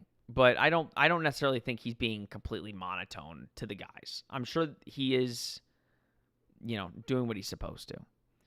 Joe P. I was talking about Frost. I know, Joe. Mason, honestly, I feel good for next year. Though the defense this year is looking really good, and Taven shows potential to be great next year. We just need to get him playmakers. And again, I think that's why you play the young kids. Like, you play the young kids. They are playing them. I think you're getting them, reps and stuff. And again, I don't think it's the playmaking situation, guys. I think it's genuinely right now they can't run the football. Like, it all goes back to not running the football and stupid mistakes by the offensive line. If you can't run the football, your playmakers can't do anything. And I think we're getting frustrated because we don't have playmakers. No, I think we do. The issue is teams aren't respecting the run game. So they're just backing up. That's the issue. That's frustrating. But yeah. Joe with $10. Appreciate you, Joe. Here's your hazard pay, Sean. Honestly, I deserve hazard pay too often. I'll take hazard pay because I deserve it, damn it. This is ridiculous. It's so hard to watch. So Joe, I appreciate you. You've always been a real one. You always show love, especially financially. So we appreciate you as always. And then Nick sends $5. Thanks for hanging out with us, Sean. Love the pod. Nick, we appreciate you. We appreciate anybody that has donated. It means a lot to me. It's a lot to put these on, so we do appreciate it. And yeah, no, that goes right back into the show. So we truly appreciate any donations, and Hollandneck, we appreciate it. Dar, a group of guys at Burger U were hyped about our touchdown for their parlays. Oh, good for them. I am happy if you made a bet that it helps if it's a part of the parlay. I appreciate them, and good for them. Doesn't really help us in the win column, but it helps them get some money, which is good. I don't know what's happening because I don't know why the clock has stopped. Did they try to throw the football?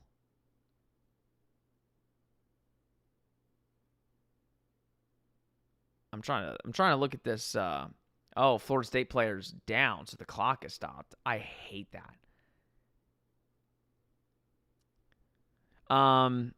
Okay. Mason, by the way, I don't really care about this year anymore. I mean, I never really did since it's a rebuilding year. This year, I just want Scott to build a culture and develop the players. I don't care if we win. Bring on Kane. I'm guessing you mean Kane Archer. And then you said, I don't care about the run game this year unless they start using some of our new running back recruits so we can see how they look for next year. I'm one of the types of people right now that's 100% focused on next year. So, Mason, I'll say this. I get what you're saying. And yes, we've always said that this is a rebuild year. This is year 0. I don't necessarily agree, though. Here's my thought. You want to be playing for a bowl game. It doesn't matter what season. Like, ultimately, yes, once you get really good at bowl game, necessarily doesn't matter.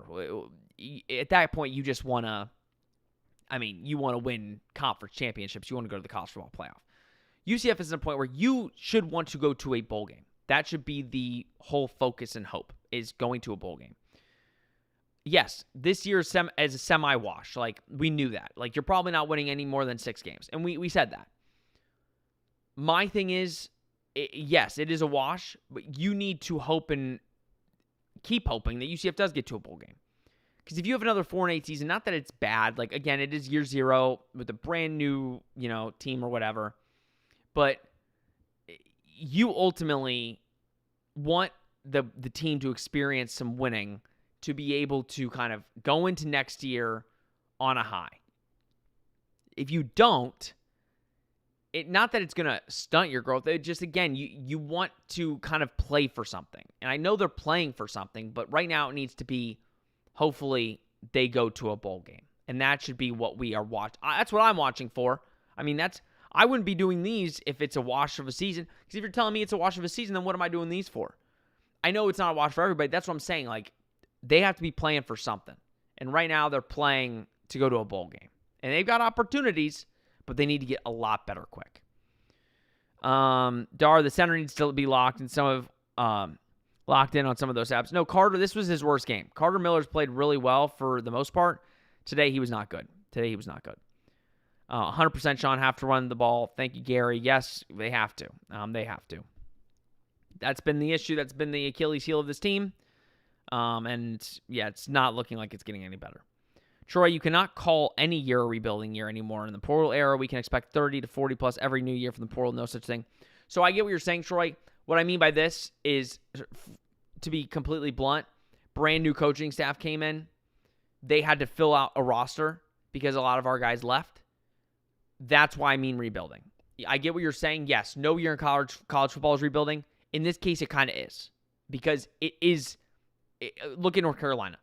When you replace a team with that many new players, it's not usually, it just doesn't work. Like, it's not like with like Texas Tech, right? Texas Tech brought in a bunch of new players, but they still have a lot from their old regime. They just brought in top tier talent. UCF can't do that. You can't bring in that many players and expect to be a contending team. So it is a rebuilding year. It is. But at the end of the day, even with it being rebuilding, you have to compete and try and go to a bowl game, right? Because you have a lot of young players. You're trying to get them to be off on the right foot of their college football journey, and that'll kind of catapult you to next year. So I get what you're saying, but in this case, it kind of is a rebuilding year. Mason, I think we are making a bowl this year. I think we are making a bowl this year because our remaining home games seem easy, except Houston, which we probably going to win because it's space game and there's voodoo magic in it. I have a fear. We keep talking about the voodoo. I feel like this might be the year where maybe it doesn't. I don't know. Your 3 home games are the most winnable games on your schedule. You have 6 more games. You're on the road against Texas Tech, BYU, and Baylor. Those 3 games are going to be tough. And then, yes, you're at home against Houston, Oklahoma State, and West Virginia. If you lose any of those home games, I just don't know. I don't see a path to a bowl game. I don't know. I think you've got, right now I see 5 wins.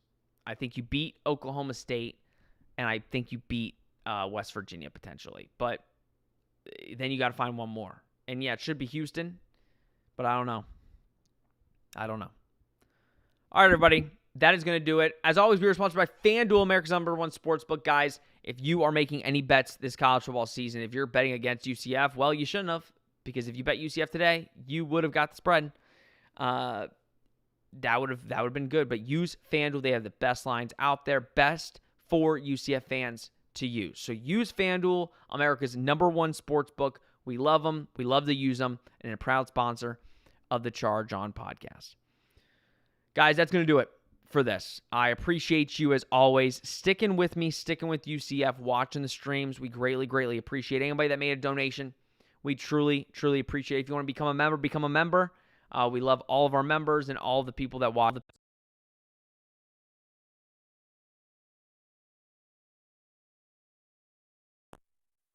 I hit the mic. I was making my close and the mic went out. But we appreciate you guys. Pod will be dropping in a couple hours. I'm going to record it right after this, so you can be on the lookout. If you want to relive the pain again, you can hear my rant. It's going to be a nice little long rant there about this team.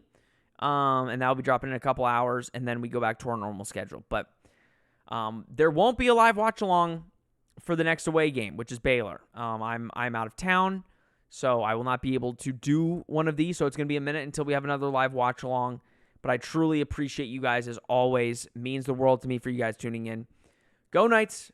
Charge on. I will see you guys in a couple hours for the post-game pod. I appreciate it. Talk to you guys later. Thanks, guys.